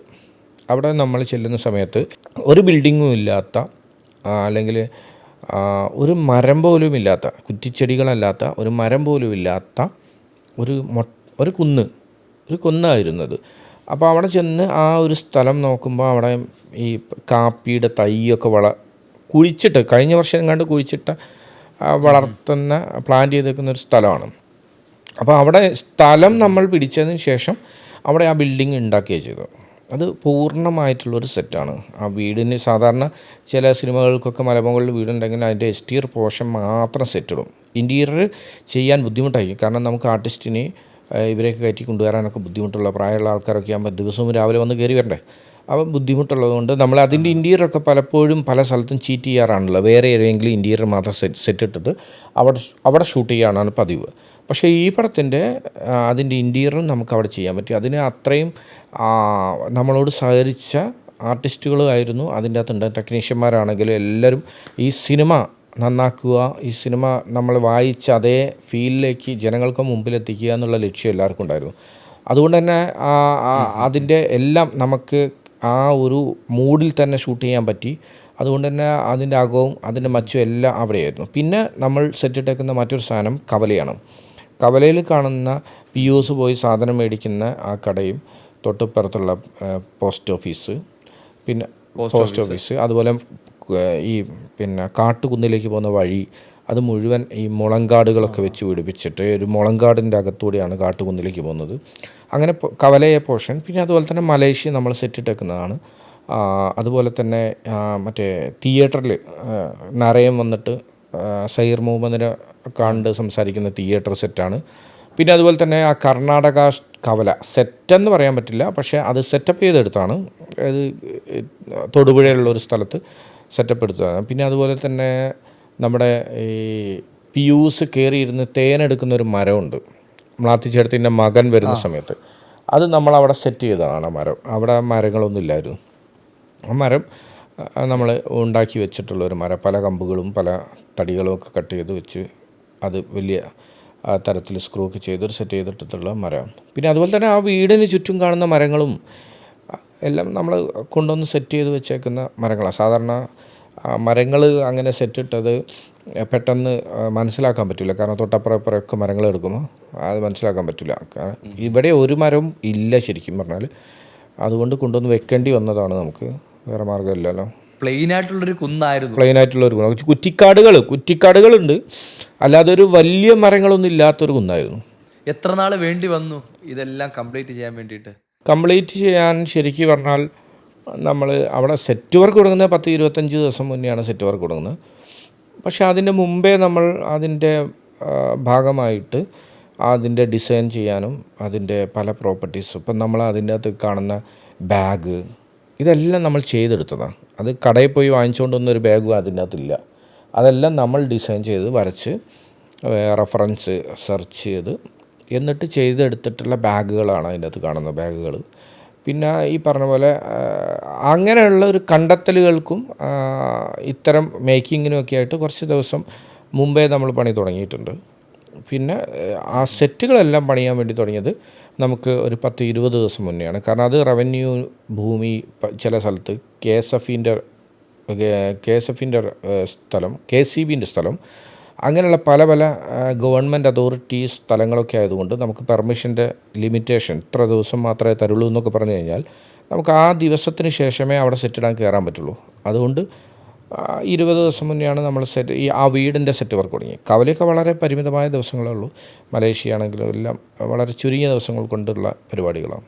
ഒന്നാമത്തെ പ്രശ്നം എന്ന് പറയുന്നത് ഈ സ്ഥലങ്ങളിലൊക്കെ നമുക്ക് ഈ മെറ്റീരിയൽ എത്തിക്കുക എന്ന് പറയുന്നത് വലിയ ടാസ്ക്കായിരുന്നു. കാരണം കുന്നും പുറത്തേക്കൊക്കെ മെറ്റീരിയൽ എത്തിക്കുക, അതായത് സാധാരണ ഒരു കുന്നല്ല. കാരണം പാറക്കെട്ടുകൾക്കിടയിൽ കൂടിയാണ് ഇത് കയറി പോകുന്നത്. അപ്പോൾ സാധാരണ ഒരു കുന്നാണെങ്കിൽ ആ മണ്ണൊക്കെ തട്ടിയെടുത്തിയ റോഡ് പോലെ ഉണ്ടാക്കിയ JCB വിളിച്ച് കഴിഞ്ഞാൽ കാര്യം നടക്കും. പക്ഷേ അങ്ങനെയൊന്നും ചെയ്യാൻ പറ്റില്ല. ഇത് റവന്യൂ ഭൂമി ആയതുകൊണ്ട് നമുക്ക് അനാവശ്യമായിട്ട് JCB കൊണ്ടൊന്ന് കയറ്റാനോ അല്ലെങ്കിൽ ആ ഭൂനിരപ്പ് അതിൻ്റെ സ്വതസിദ്ധമായ രീതിയിലല്ലാണ്ട് നമ്മളെ ആവശ്യത്തിന് വേണ്ടി കൊത്തി നിരത്തി ചെയ്യാനൊന്നും പറ്റില്ല. അതുകൊണ്ട് അതിൻ്റെതായ ടാസ്ക് നമുക്കുണ്ടായിരുന്നു. അത്രയും ഈ പറയുന്നൊരു വീടുണ്ടാക്കാൻ വേണ്ട അത്രയും സാധനങ്ങൾ ആ കുന്നിൻ്റെ മേളിൽ എല്ലാ സാധനങ്ങളും എത്തിക്കണം. അതിനൊത്തിരി ആളുകളുടെ സഹായം വേണ്ടി. നമ്മൾക്കിപ്പം സെറ്റ് വർക്കിന് നമ്മൾ ഏറ്റെടുത്ത ഒരു ഉത്തരവാദിത്വം ഇതായിരുന്നു. സമയത്ത് ആ മെറ്റീരിയൽ അവിടെ എത്തുക എന്നുള്ളതായിരുന്നു ഏറ്റവും പ്രധാനപ്പെട്ടത്. വലിയ ലോറികളിൽ നമുക്ക് സാധനം കൊണ്ടുവന്ന് താഴെ ഇറക്കാൻ പറ്റും. പിന്നീട് അവിടെ നിന്ന് അങ്ങോട്ട് സാധനങ്ങൾ കൊണ്ടുവന്ന് കുഞ്ഞ് ഒരു പിക്കപ്പിൽ, അതും പിക്കപ്പിൽ ഫില്ല് ചെയ്ത് കയറ്റാൻ പറ്റില്ല. അപ്പോൾ വണ്ടി വലിയൂല. അപ്പോൾ ഈ വണ്ടിക്ക് ഓടിക്കയറി പോകാൻ പറ്റുന്ന ഒരു വെയിറ്റ് മാത്രമേ നമുക്ക് അതിൻ്റെ അകത്ത് വെക്കാൻ പറ്റൂ. അത് പുറകിൽ വെച്ച് കഴിഞ്ഞാൽ ഫ്രണ്ടിൽ ബോണറ്റിൽ വേറെ ആളുകൾ കയറി ഇരിക്കണം, ആ വെയിറ്റ് ബാലൻസ് ചെയ്യണം. എന്നിട്ടായിരുന്നു കയറിക്കൊണ്ടിരുന്നത്. ഒരു ഇൻറ്റീരിയർ നമുക്ക് വെളിയിലും എക്സ്റ്റീരിയർ ആ വീട് ആ കുന്നിൻ്റെ അവിടെ ചെയ്തുകൂടായിരുന്നോ? ഇല്ല, അങ്ങനെ ഒരു പ്ലാൻ നമ്മൾ ആലോചിച്ചിരുന്നു. പക്ഷേ അതിൻ്റെയൊക്കെ പ്രശ്നമെന്ന് പറയുന്നത്, ഈ പറയുന്ന പണി രണ്ടാമത് അതേ പണി തന്നെ എടുക്കണം. കാരണം ഒരു അകത്തുനിന്ന് ഒരാൾ വെളിയിലേക്ക് വരുന്നൊരു സീനാണെങ്കിൽ, ഇപ്പോൾ അകത്തുനിന്ന് ഈ വെളിയിലേക്ക് വരുന്ന സീനാണെങ്കിൽ വെളിയിൽ വരുന്നത് മാത്രമേ നമുക്ക് അവിടെ ചെയ്യാൻ പറ്റൂ. പിന്നെ അതേ കോസ്റ്റ്യൂമും അതേ ആളുകളും തന്നെ ഇൻറ്റീരിയർ ചെയ്യുന്നിടത്തും വേണ്ടേ. അപ്പോൾ അതിൻ്റെ ആവശ്യമില്ല. നമ്മൾ ആർട്ടിസ്റ്റുകൾ നമ്മൾ സഹകരിക്കാൻ തയ്യാറായതുകൊണ്ട് നമുക്ക് അതിൻ്റെ ആവശ്യമില്ലയെന്ന് തോന്നി. അങ്ങനെ നമ്മൾ അവിടെ തന്നെ അങ്ങ് സെറ്റ് അടിച്ച് ചെയ്യാതെ ചെയ്തു. സിനിമയിൽ ഇപ്പോൾ 2 കാലഘട്ടം കാണിക്കുന്നുണ്ടല്ലോ. ഒന്ന് കുര്യച്ചൻ്റെ കാലഘട്ടവും അതിനുശേഷമുള്ള കാലഘട്ടമായിട്ട്. അപ്പം ഈ കുര്യച്ചൻ്റെ കാലഘട്ടം കാണിക്കുന്ന സമയത്ത് സബ് ടൈറ്റിൽ ഇന്ന വർഷം എന്നൊന്നും എഴുതി കാണിക്കുന്നില്ല. നമ്മൾക്ക് ഓട്ടോമാറ്റിക്കലി മനസ്സിലാവുകയാണ് നമ്മൾ പഴയ ഒരു കാലത്തിലേക്ക് മാറുമെന്നുള്ളത്. അപ്പം ഈ പഴയ കാലഘട്ടങ്ങളിൽ കിട്ടാനുള്ള റെഫറൻസുകൾ എങ്ങനെയാണ്? നമുക്കിപ്പോൾ ഒരു സിനിമ എടുക്കുമ്പോൾ പഴയ സിനിമകൾ കാണുകയാണോ അതോ പഴയ ഫോട്ടോഗ്രാഫി, നിങ്ങൾക്ക് എങ്ങനെയാണ് ഈ റെഫറൻസുകൾ കിട്ടുന്നത് പഴയ കാലഘട്ടങ്ങളുടെ? അതായത് കുര്യച്ചൻ്റെ കാലഘട്ടം എന്ന് പറയുന്നത് ഈ മലേഷ്യയിലുള്ള കാലമാണോ അതോ ഈ മലേഷ്യയിലുള്ള കാലവും നാട്ടിലുള്ള കാലവും? 2 കാലം. അപ്പോൾ മലേഷ്യയിലുള്ള കാലത്തിൽ കുര്യച്ചൻ്റെ റെഫറൻസുകൾ എന്ന് പറയുന്നത് നമ്മളങ്ങനെ എസ്റ്റീർ റെഫറൻസൊക്കെ കിട്ടിയിട്ടുണ്ട്. അതായത് ആ കാലങ്ങളിൽ തടാകക്കരയിൽ ഈ നമ്മൾ വീടുണ്ടാക്കും പോലെയല്ല, മരക്കാലുകൾക്ക് മുകളിലായിരുന്നു അവർ വീട് വെച്ചുകൊണ്ടിരുന്നത് എന്നുള്ള ഒരു റെഫറൻസ് നമ്മൾ കിട്ടിയായിരുന്നു. അതിന് ഉപയോഗിച്ചുകൊണ്ടിരുന്ന മുളയും പലകകളും കമ്പുകളും ഇതൊക്കെയായിരുന്നു എന്നുള്ള സാധനം നമുക്ക് കിട്ടുകയും അത് ടിൻ ഷീറ്റ് പോലുള്ള സാധനങ്ങളൊക്കെ അന്ന് ഉപയോഗിച്ചിരുന്നു എന്നുള്ളൊരു റെഫറൻസ് നമുക്ക് കിട്ടിയതിൻ്റെ അടിസ്ഥാനത്തിലാണ് നമ്മൾ അന്ന് അങ്ങനെ ചെയ്തിട്ടുള്ളത്. അതിന് ഇൻറ്റീരിയർ പോർഷൻ ഒരു പക്ഷേ അങ്ങനെയൊന്നും കിട്ടിയിട്ട് ചെയ്തതല്ല. കാരണം നമ്മളതിൻ്റെ ഇൻറ്റീരിയർ പോർഷനിൽ വെച്ചിട്ടുള്ളത് തകിട് മറ്റേ എന്താ പറയുക, ഈ ടിൻ ഷീറ്റ് പോലെയുള്ള സാധനങ്ങൾ കൊണ്ടുണ്ടാക്കിയിട്ടുള്ള പാത്രങ്ങൾ, മരത്തിൻ്റെ പാത്രങ്ങൾ, കല്ലുകൊണ്ടുണ്ടാക്കിയിട്ടുള്ള പാത്രങ്ങൾ, മുള കൊണ്ടുള്ള പാത്രങ്ങൾ, മണ്ണ് കൊണ്ടുള്ള പാത്രങ്ങൾ, അങ്ങനെയുള്ള സാധനങ്ങൾ കൊണ്ട് അക്കാലങ്ങളിലെ ചില റെഫറൻസുകൾ ഗൂഗിളിൽ നിന്ന് സെർച്ച് ചെയ്തതിൻ്റെ ഭാഗമായിട്ട് അത്തരം സ്വഭാവമുള്ള പാത്രങ്ങളും മെറ്റീരിയലുകളും ഒക്കെ ഉണ്ടാക്കാൻ ശ്രമിക്കുകയാണ് ചെയ്തത്. അത് അങ്ങനെ മേക്ക് ചെയ്യുകയും അതേമാതിരി മുള മടച്ചിട്ട് റൗണ്ട് മുറം പോലത്തെ സാധനങ്ങൾ, അങ്ങനെ ഒക്കെയുള്ള സാധനങ്ങൾ നമ്മൾ ഗൂഗിളിൽ നിന്ന് കണ്ടിട്ടുള്ള കുറേ റെഫറൻസ് ഉപയോഗിച്ച് പിന്നെ അഡീഷണലായിട്ട് ആ ഒരു കൾച്ചറിൽ പെടുന്ന നമ്മളതായിട്ടുള്ള കുറേ കാര്യങ്ങളും കൂടി ചെയ്യാൻ സാധിച്ചു എന്നുള്ളതാണ്. അപ്പോൾ ഇതെല്ലാം കൂടി ചേർത്ത് വെച്ചപ്പം ഒരു മലേഷ്യൻ ആളുകളുടെ ജീവിത രീതിയായിട്ട് പൊരുത്തപ്പെടുന്ന തരത്തിൽ അതിൻ്റെ ഇൻറ്റീരിയറിനെ മാറ്റാൻ പറ്റി. മലേഷ്യയിലുള്ള ഏതെങ്കിലും ആൾക്കാർ, പഴയ ചരിത്രം അറിയാവുന്ന ആൾക്കാരെയൊക്കെ മീറ്റ് ചെയ്തിരുന്നോ? മലേഷ്യയിൽ നമ്മളെ പ്രൊഡ്യൂസർ പിന്നെ ജയറാംജിക്ക് മലേഷ്യയിൽ കുറേ ആളുകളായിട്ട് പരിചയമുണ്ട്. അതിൻ്റെ ഭാഗമായിട്ടാണ് ആ മലേഷ്യൻ പോർഷനിൽ വർക്ക് ചെയ്യുന്ന ആർട്ടിസ്റ്റൊക്കെ വന്നിട്ടുള്ളത്. അവരുടെ ബന്ധത്തിലാണ്, പുള്ളിയാണ് അത് കൊണ്ടുവന്നത്. അപ്പം അവരുമായിട്ട് നമ്മൾ ഡിസ്കസ് ചെയ്തിരുന്നു. അവരുടെ ജയറാംജിയും ഈ ദിഞ്ചിത്തേട്ടനും മലേഷ്യയിലെ ആളുകളായിട്ട് സംസാരിച്ചിരുന്നു. അപ്പം അതിൻ്റെ ഭാഗമായിട്ട് നമുക്ക് കിട്ടിയിട്ടുള്ള ഒരു ഐഡിയയും പിന്നെ മാക്സിമം നമ്മൾ ഈ പറയുന്ന പോലെ ഗൂഗിളൊക്കെ സെർച്ച് ചെയ്തിട്ട് ഉണ്ടാക്കിയെടുക്കുന്നത്. അതും ഒരു സബ്ജക്റ്റ് കേട്ട് കഴിഞ്ഞാൽ പിന്നീട് നമ്മളെ പരിപാടി ഇതാണല്ലോ, അതിൽ ഉള്ള ടാസ്കുകളെ കുറിച്ച് ചിന്തിക്കും. ആ ടാസ്ക് നമ്മൾ നേരത്തെ സെർച്ച് ചെയ്ത് കുറേ ഒരു ഫയൽ ഉണ്ടാക്കും. ഇങ്ങനെ ചെയ്താൽ ഇതാവും, അതല്ലെങ്കിൽ ഇങ്ങനെ ചെയ്താൽ ഇങ്ങനെയാവും എന്ന് പറഞ്ഞിട്ട് ഒരു 3-4 ടൈപ്പ് ഓഫ് സാധനങ്ങളെ കുറിച്ച് ഒരു ധാരണ ഉണ്ടാക്കുകയും പിന്നീട് ഡയറക്ടറും ഇവരായിട്ട് ഡിസ്കസ് ചെയ്യുമ്പോൾ ചിലപ്പോൾ നമ്മളുണ്ടാക്കിയ ധാരണ എല്ലാം പൊളിഞ്ഞു പോകും. പിന്നീട് രണ്ടാമത് നമ്മൾ ചെയ്യേണ്ടി വരും. ഇപ്പോൾ ബാഹുലിൻ്റെയും ദിജിയാൻ്റെയും കൂടെ ഇരിക്കുന്ന സമയത്ത് നമ്മൾ ഈ പടത്തിന് വേണ്ടി ഡിസ്കസ് ചെയ്തുകൊണ്ടിരുന്ന സമയത്ത് ഉണ്ടായിട്ടുള്ള കാര്യം എന്ന് വെച്ചാൽ എൻ്റെ മനസ്സിലുണ്ടായിരുന്ന ഒരു മലമുകളിലെ വീടല്ല പിന്നീട് ഉരുത്തിരിഞ്ഞ് വന്നിട്ടുള്ളത്. കാരണം എൻ്റെ മനസ്സിലുണ്ടായിരുന്ന മലമുകളിലെ വീടെന്ന് പറയുന്ന ഐഡിയ അല്ല പിന്നീട് നമ്മൾ ചെയ്തത്. കാരണം അതുമായിട്ട് ബന്ധമുണ്ട് എന്നല്ലാതെ നമ്മൾ കുറേ ചേഞ്ചസുകൾ വരുത്തി. അപ്പോൾ ഞങ്ങൾ ഒരു 3-4 ടൈപ്പ് ഓഫ് വീട് ഡിസ്കസ് ചെയ്തായിരുന്നു. പിന്നെ ഒരു വീട് എല്ലാവർക്കും വർക്കാവുന്ന തരത്തിലേക്ക് വന്ന് പിന്നെ അതിൽ നമ്മൾ എന്തൊക്കെ ചെയ്യുക എന്നുള്ളത് ആലോചിച്ച് അതിന് ജനൽ എങ്ങനെ വേണം, അതിൻ്റെ ഇതെങ്ങനെ ഉണ്ടാവും, അതിൻ്റെ ഉള്ളിൽ എങ്ങനെ ഉണ്ടാവും, അതിനെക്കുറിച്ചൊക്കെ ഡീറ്റെയിൽ ആയിട്ട് ഡിസ്കസ് ചെയ്യും. അതിൻ്റെ ഭാഗമായിട്ട് ഇത് ചെയ്യുകയാണ് ചെയ്തത്. ഞാനെപ്പോഴും ചിന്തിക്കുന്ന ഒരു സാധനം എന്താണെന്ന് വെച്ച് കഴിഞ്ഞാൽ, നമ്മളൊരു സെറ്റ് ഇടുമ്പോൾ ആ സെറ്റ് ഇപ്പോൾ ഏതൊരു സെറ്റാണ്, ഇപ്പം മാത്തിച്ചേടത്തിൻ്റെ വീട് തന്നെ ഉദാഹരണമായിട്ട് എടുക്കുകയാണെങ്കിൽ, മാത്തിച്ചേടത്തിയുടെ വീട്ടിൽ മാത്തിച്ചേടത്തിയും ഈ കുര്യച്ചനും ജീവിച്ചിരുന്നൊരു സ്ഥലമാണല്ലോ അത്. അപ്പം അവരുടെ കഥാപാത്രം നമ്മൾ സിനിമയിൽ കാണിക്കുന്നതിൻ്റെ പോലെ കുറേ അവശേഷിപ്പുകൾ ഉണ്ടാവണം. കാരണം ഒരാൾ ആ വീട്ടിലേക്ക്, ഇപ്പോൾ നമ്മൾ സെറ്റിട്ട് ആ വീട്ടിലേക്ക് വന്നു കഴിഞ്ഞാൽ ചേടത്തിയെ എന്നൊന്ന് വിളിക്കാൻ സാധിക്കുക, അങ്ങനെയൊന്ന് ഉള്ളിൽ തോന്നുന്ന തരത്തിലായിരിക്കണം സെറ്റ് എന്നൊക്കെ ഒരു തോന്നലുകൾ നമ്മളുള്ളിലുണ്ടാവും നമ്മളിത് ഡിസൈൻ ചെയ്ത് കഴിയുമ്പോൾ. എന്ന് വെച്ചാൽ ഇപ്പം മാത്തിച്ചേടത്തി, ഞാനിപ്പോൾ പറയാം, മാത്തിച്ചേടത്തി ഒരുപാട് പ്രായം ഉള്ള ഒരാളാണ്. ആ വീട്ടിൽ കുര്യച്ചൻ വർഷങ്ങളായി അവിടെ വരുന്നില്ല. ഇനി വന്നാൽ തന്നെ പുള്ളീൻ്റെ ഹോബീസ് ഈ പട്ടിയുടെ പുറകെയുള്ള പോക്കും ഇതൊക്കെ ആയതുകൊണ്ട് ആ വീട്ടിലേക്ക് അത് വലിയ ശ്രദ്ധകളൊന്നും പുള്ളി കൊടുക്കുന്നില്ല. മക്കളാണെങ്കിൽ അവിടെ ഇല്ല. അതുകൊണ്ട് തന്നെയാണ് ആ വീട് അത്ര പെയിൻറ്റ് ചെയ്ത് വൃത്തിയാക്കിയൊരു വീടെന്നല്ല, പുക പിടിച്ച് കിടക്കുന്നൊരു വീടാക്കി മാറ്റിയതൊക്കെ അതിൻ്റെ ഭാഗമാണ്. കാരണം കഥാപാത്രം ജീവിക്കുന്ന സ്റ്റൈലിനനുസരിച്ച് ആണ് അങ്ങനെയൊക്കെ ചെയ്തിട്ടുള്ളത്. പിന്നെ അതുമാത്രമല്ല, ഈ മണ്ണെണ്ണ വിളക്കും ഈ പറയുന്ന അടുക്കളയിൽ വിറക് വെച്ചിട്ടാണ് തീ കത്തിക്കുന്നതും ഭക്ഷണം ഉണ്ടാക്കുന്നതൊക്കെ. അപ്പോൾ ഇതിൻ്റെയൊക്കെ പുക, ഈ സ്മോക്ക് വീടിനകത്തെല്ലാം കയറും. അപ്പോൾ അതൊക്കെ കയറുമ്പം ആ വീടിനകത്തുണ്ടാകുന്ന ഒരു കളറ് അത് വളരെ പുക പിടിച്ച് ഡിമ്മായിട്ടുള്ള ഒരു വാം ടോണിലേക്ക് വരും. അപ്പോൾ അങ്ങനെയൊക്കെ നമ്മൾ കുറേ കാര്യങ്ങൾ അങ്ങനെ പതിയെ ഇങ്ങനെ ശ്രദ്ധിച്ചാണ് നമ്മൾ സെറ്റിൻ്റെ പൂർണ്ണതയിലേക്ക് എത്തുന്നത്. അത് ലൈവ് ആവുന്ന അപ്പോഴാണ്. മ്ലാത്തിച്ചേട്ടത്തിൻ്റെ വീടെടുത്ത് കഴിഞ്ഞാൽ നമുക്ക് ആ വിഷ്വൽ കാണുമ്പോൾ പറയാം ഭയങ്കര ലൈവായിട്ട് തോന്നും. നമുക്ക് എന്തൊക്കെയോ നമ്മളവിടെ എത്തിപ്പെട്ട പോലൊരു തോന്നൽ വരുമല്ലോ. അപ്പം അതിൽ ഏറ്റവും നമ്മൾ ശ്രദ്ധിക്കുന്ന കുറച്ച് മേഖലകളാണ്. ഒന്ന് പിയൂസ് താമസിക്കുന്ന ആ മച്ചിൻപുറം, പിന്നെ ആ അടുക്കള, പിന്നെ വീടിന് മൊത്തത്തിലായിട്ടൊരു ഒരു ജീവനുള്ളൊരു പ്രകൃതം ഉണ്ടല്ലോ. നമുക്ക് എന്തോ ഒരു ലൈവായിട്ടുള്ളിൽ തോന്നുമല്ലോ. നമുക്ക് എങ്ങനെയായിരുന്നു അത് റെഡിയാക്കുമ്പോൾ ഉണ്ടായിരുന്ന മൈൻഡിൽ? അതായത് അത് റെഡിയാക്കുമ്പോൾ ഉണ്ടായിട്ടുള്ളത്, മച്ചിൻപുറം നമ്മളുടെ ചിന്തയിലുണ്ടായിരുന്നത് എന്താണെന്ന് വെച്ച് കഴിഞ്ഞാൽ, മച്ചിൻപുറത്ത് പിയൂസ് കിടക്കുന്നൊരു സ്ഥലമായതുകൊണ്ട് തന്നെ മച്ചിൻപുറത്ത് വളരെ മൈന്യൂട്ടായിട്ട് ശ്രദ്ധിക്കണം എന്നുണ്ടായിരുന്നു. കാരണം മച്ചിൻപുറത്ത് വെക്കുന്ന പ്രോപ്പർട്ടീസ് എന്തെങ്കിലും വാരി കെട്ടിക്കൊണ്ടൊന്നും വെക്കരുത്.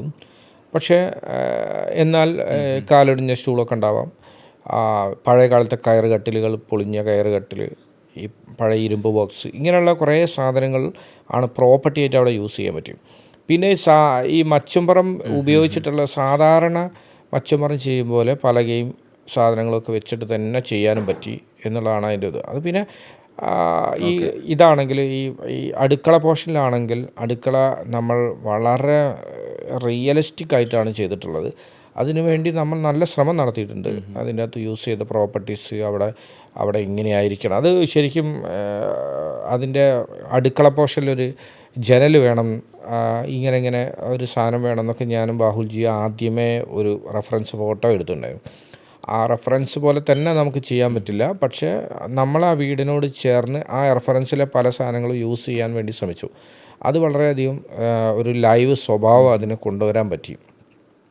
പിന്നെ ആ വീടിനകത്ത് കയറുമ്പോൾ പലരും എന്നോട് ചോദിച്ചിട്ടുണ്ട്, ആ വീടിനകത്ത് കയറുമ്പോൾ ആ ഭിത്തിയെല്ലാം കാണുമ്പോൾ അങ്ങനെ സെറ്റായി തോന്നാത്തത് വളരെ ഇപ്പം നേരത്തെ ചോദിച്ച ഒരു ജീവൻ തുടിക്കുന്ന അല്ലെങ്കിൽ ഒറിജിനാലിറ്റിയെ കൂടുതൽ ഞങ്ങളെ വിശ്വസിപ്പിക്കാൻ സാധിച്ചു എന്നുള്ള ഒരു സാധനമൊക്കെ പറഞ്ഞു. അതിൻ്റെയൊക്കെ കാര്യം എന്ന് പറയുന്നത്, ആ ഭിത്തിയൊക്കെ തന്നെ നമ്മൾ വളരെയധികം ശ്രദ്ധിച്ചു. നമുക്ക് ഫ്ലാറ്റായിട്ട് ഇടാൻ പറ്റിയിട്ടില്ല, ആ ഭിത്തിയൊന്നും ഫ്ലാറ്റാക്കിയിട്ടില്ല. കാരണം കരിങ്കൽ ചുമരുകൾ വെച്ചിട്ടുള്ള ഒരു വീടെന്നാണ് അതിൻ്റെ കൺസെപ്റ്റ്. അതുകൊണ്ട് തന്നെ അതിൻ്റെ പുറകു വശം അൺഷേപ്പിൽ കുമ്മായം തേച്ച് പിടിപ്പിച്ച ഒരു സ്വഭാവം ഉണ്ടാവും, കൈകൊണ്ട് തേച്ച പോലത്തെ. ആ സ്വഭാവം നമ്മൾ അവിടെ കൊണ്ടുവരികയും അവിടെ അതിൻ്റെ ഒരു റിസൾട്ടാണ് ഈ ചോദ്യങ്ങൾക്കുള്ള കാരണം. നമ്മളിപ്പോൾ ഒരു സെറ്റ് ഇടുന്ന സമയത്ത് മൈന്യൂട്ടായിട്ട് ഓരോ ഏരിയയും ശ്രദ്ധിക്കുകയാണെങ്കിൽ അവിടെയൊക്കെ വർക്ക് ചെയ്യാൻ നമുക്ക് ഒരുപാട് കാര്യങ്ങളുണ്ടാവും. അപ്പോൾ അതൊക്കെ മാക്സിമം ഈ വീടുകളിൽ നമുക്ക് ചെയ്യാൻ പറ്റിയിട്ടുണ്ട്. കാരണം വെച്ചാൽ ഈ വീട്ടിലാണ് ഈ കഥയുടെ പ്രധാന സാധനങ്ങൾ കടന്നു പോകുന്നത്. അപ്പോൾ ഇതിനെ ഒരു സെറ്റ് പോലെ തോന്നിയാൽ അത് നമ്മൾ പരാജയപ്പെട്ടു എന്നതിൻ്റെ അർത്ഥം. ഒരിക്കലും സെറ്റല്ല എന്ന് തോന്നരുതാണ്. ഇപ്പോൾ ഇന്ന് ഞാനൊരു പടത്തിൻ്റെ, എൻ്റെ സുഹൃത്തിൻ്റെ പടത്തിൻ്റെ ഷൂട്ടിങ്ങിന് പോയ സമയത്ത് അവിടെ നിന്ന് 2-3 ആൾക്കാർ നമ്മളെ ഇങ്ങനെ കണ്ടപ്പോൾ സംസാരിച്ചപ്പോൾ എൻ്റെ അടുത്ത് പറഞ്ഞു, ആ പടത്തിൻ്റെ മലേഷ്യ, പിന്നെ ആ കടകൾ, പോസ്റ്റ് ഓഫീസ്, ഇതെല്ലാം അവർക്ക് സെറ്റാണെന്ന് അവർക്ക് ഏതാണ്ട് ആയിരിക്കും എന്നുള്ള ധാരണ ഉണ്ട്. പക്ഷേ നമ്മൾ ആത്തിച്ചേടത്തിൻ്റെ വീട് സെറ്റാണെന്ന് പലർക്കും അറിയില്ല എന്നുള്ളതാണ് സത്യം. അവർക്കത് മനസ്സിലായില്ല എന്നൊക്കെ പറഞ്ഞു. അപ്പോൾ അത് തന്നെയാണല്ലോ നിങ്ങളുടെ പ്രയത്നത്തിന് അത് വലിയൊരു, അത് നമുക്ക് ഒരു പ്രേക്ഷകൻ എന്ന രീതിയിൽ അത് കാണുമ്പോൾ ഒരു വിഷ്വൽ ബ്യൂട്ടി വളരെ വലുതാണ്. അതിന് കാരണക്കാർ നിങ്ങളെല്ലാവരുമാണ്. നമ്മൾ ചെയ്യുന്ന പല കാര്യങ്ങളും, ആ ഡയറക്ടർ ചെയ്യുന്ന പല കാര്യങ്ങളും അത് സെറ്റാണെന്ന് തോന്നാതിരിക്കുന്നിടത്താണ് അയാളുടെ വിജയം.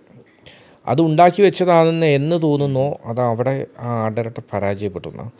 പ്രേക്ഷകൻ അത് സെറ്റാണെന്ന് ചിന്തിക്കാൻ പോലും അവസരം ഉണ്ടാകാൻ പാടില്ല. പടം കണ്ടുകൊണ്ടിരിക്കുക, അയാൾ കഥയിലേക്ക് തന്നെ ചെല്ലണം. അപ്പോഴാണ് അതിൻ്റെ ഉദ്ദേശ ലക്ഷ്യം പൂർത്തീകരിക്കുന്നത് ആ ഡയറക്ടർ നിലയ്ക്ക്. ഒരു പ്രേക്ഷകൻ ആ സിനിമയിലൂടെ സഞ്ചരിക്കുക എന്ന് പറയത്തില്ലേ? അതെ, അതാണ് ഞാൻ പറഞ്ഞത്. പ്രേക്ഷകൻ സിനിമയിലൂടെ തന്നെ സഞ്ചരിച്ച് പോകണം. അയാൾക്ക് ഈ വീട് സെറ്റാണല്ലോ, അല്ലെങ്കിൽ ഇത് സെറ്റായിരിക്കും, അല്ലെങ്കിൽ അത് സെറ്റായിരിക്കും, ഇത് സെറ്റായിരിക്കും, അങ്ങനെ ഒരു സാധനം അയാൾക്ക് തോന്നാൻ പാടില്ല. അയാൾ ആത്തിച്ചേടത്തിൻ്റെ വീട്ടിലായിരിക്കണം വരേണ്ടത്, അയാൾ മലേഷ്യയിലായിരിക്കണം എത്തേണ്ടത്, അയാൾ പോസ്റ്റ് ഓഫീസ് തന്നെയാണ് എത്തേണ്ടത്, അയാൾ കവലയിലാണ് എത്തേണ്ടത്.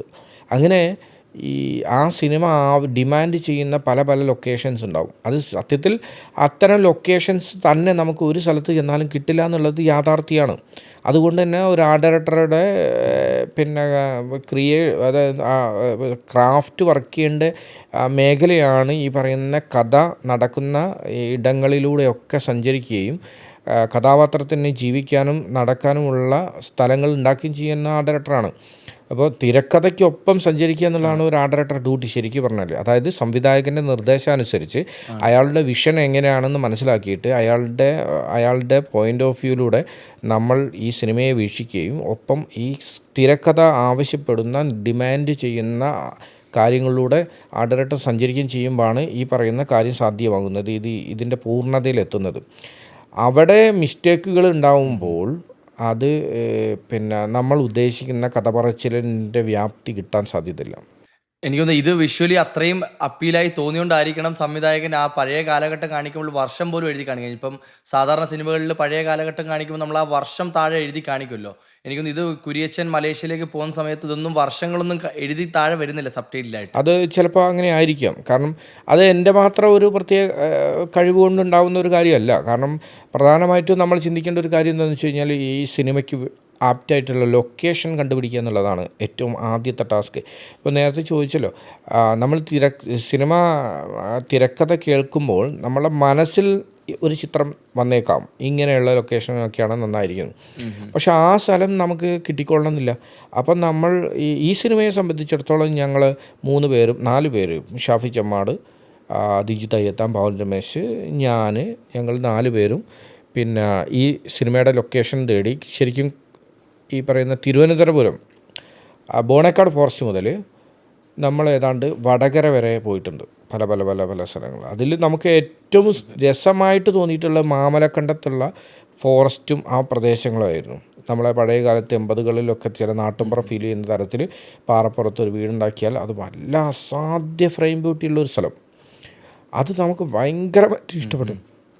പക്ഷെ പ്രശ്നം എന്താണെന്ന് വെച്ച് കഴിഞ്ഞാൽ ഈ സ്ഥലത്ത് മുഴുവനായിട്ടും ഈ ആന വരുന്ന ഏരിയയാണ്.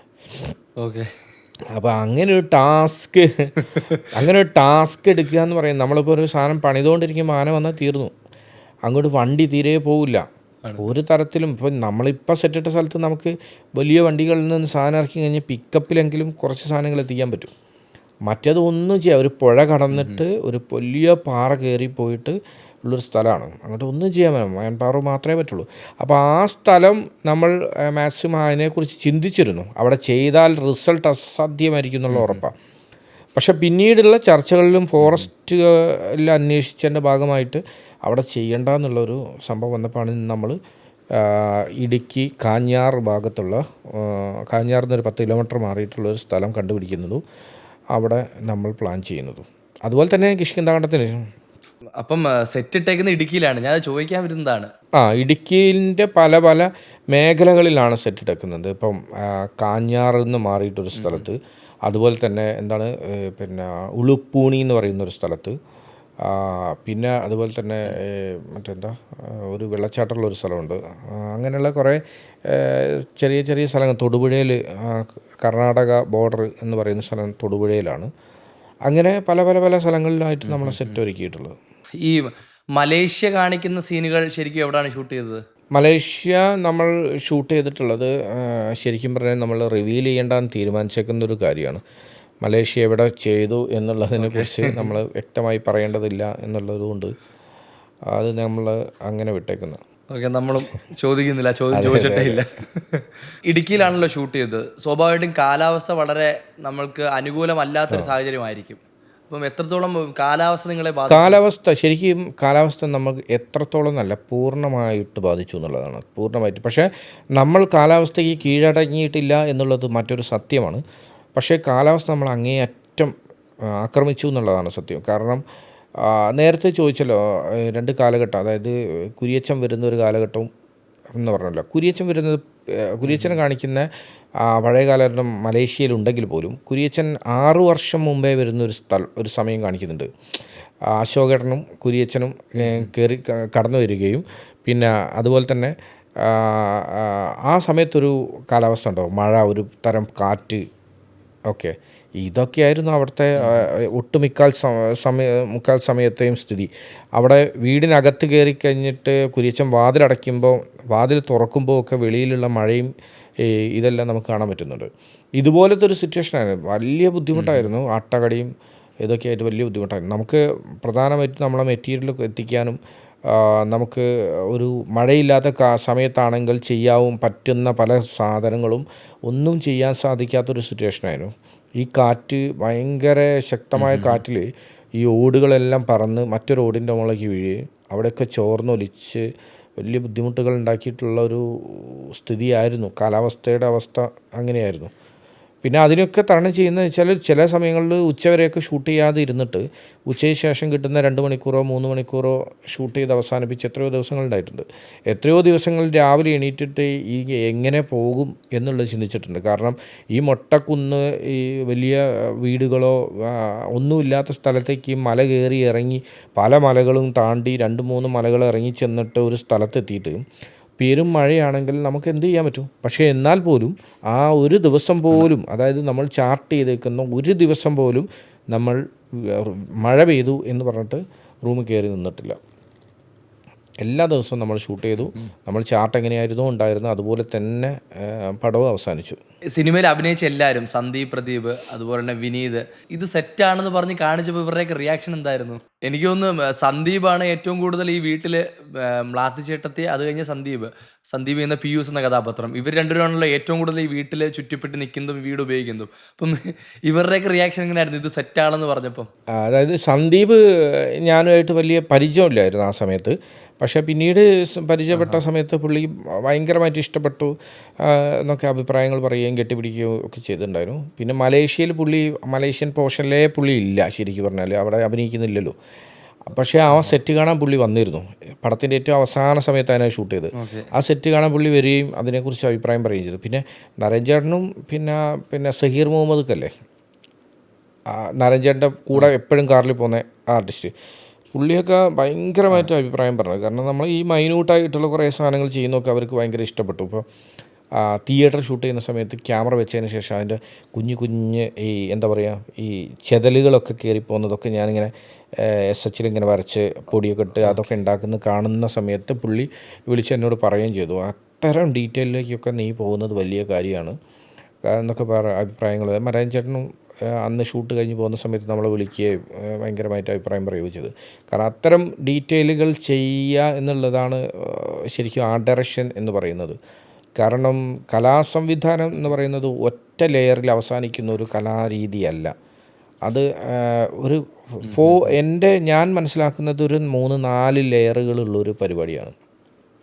ആദ്യത്തെ ലെയർ എന്ന് പറയുന്നത് നമ്മൾ അതിനാപ്റ്റായിട്ടുള്ള ലൊക്കേഷൻ കണ്ടുപിടിക്കുക എന്നുള്ളതാണ്. രണ്ടാമത്തത് അതിന് വേണ്ട ആ കാലഘട്ടം. അപ്പം നേരത്തെ ചോദിച്ചില്ലേ ഈ 80കളിലെ ഒരു വീട് ചെയ്യുമ്പം അത് 2000-ലെ വീടിൻ്റെ ഡിസൈൻ ആവാൻ പാടില്ല. അപ്പം ആ കാലഘട്ടത്തിനെ, അതായത് 80കളിൽ കഥ നടക്കുന്നു എന്ന് മാത്രമേ ഉള്ളൂ നമ്മളെ സിനിമയിൽ.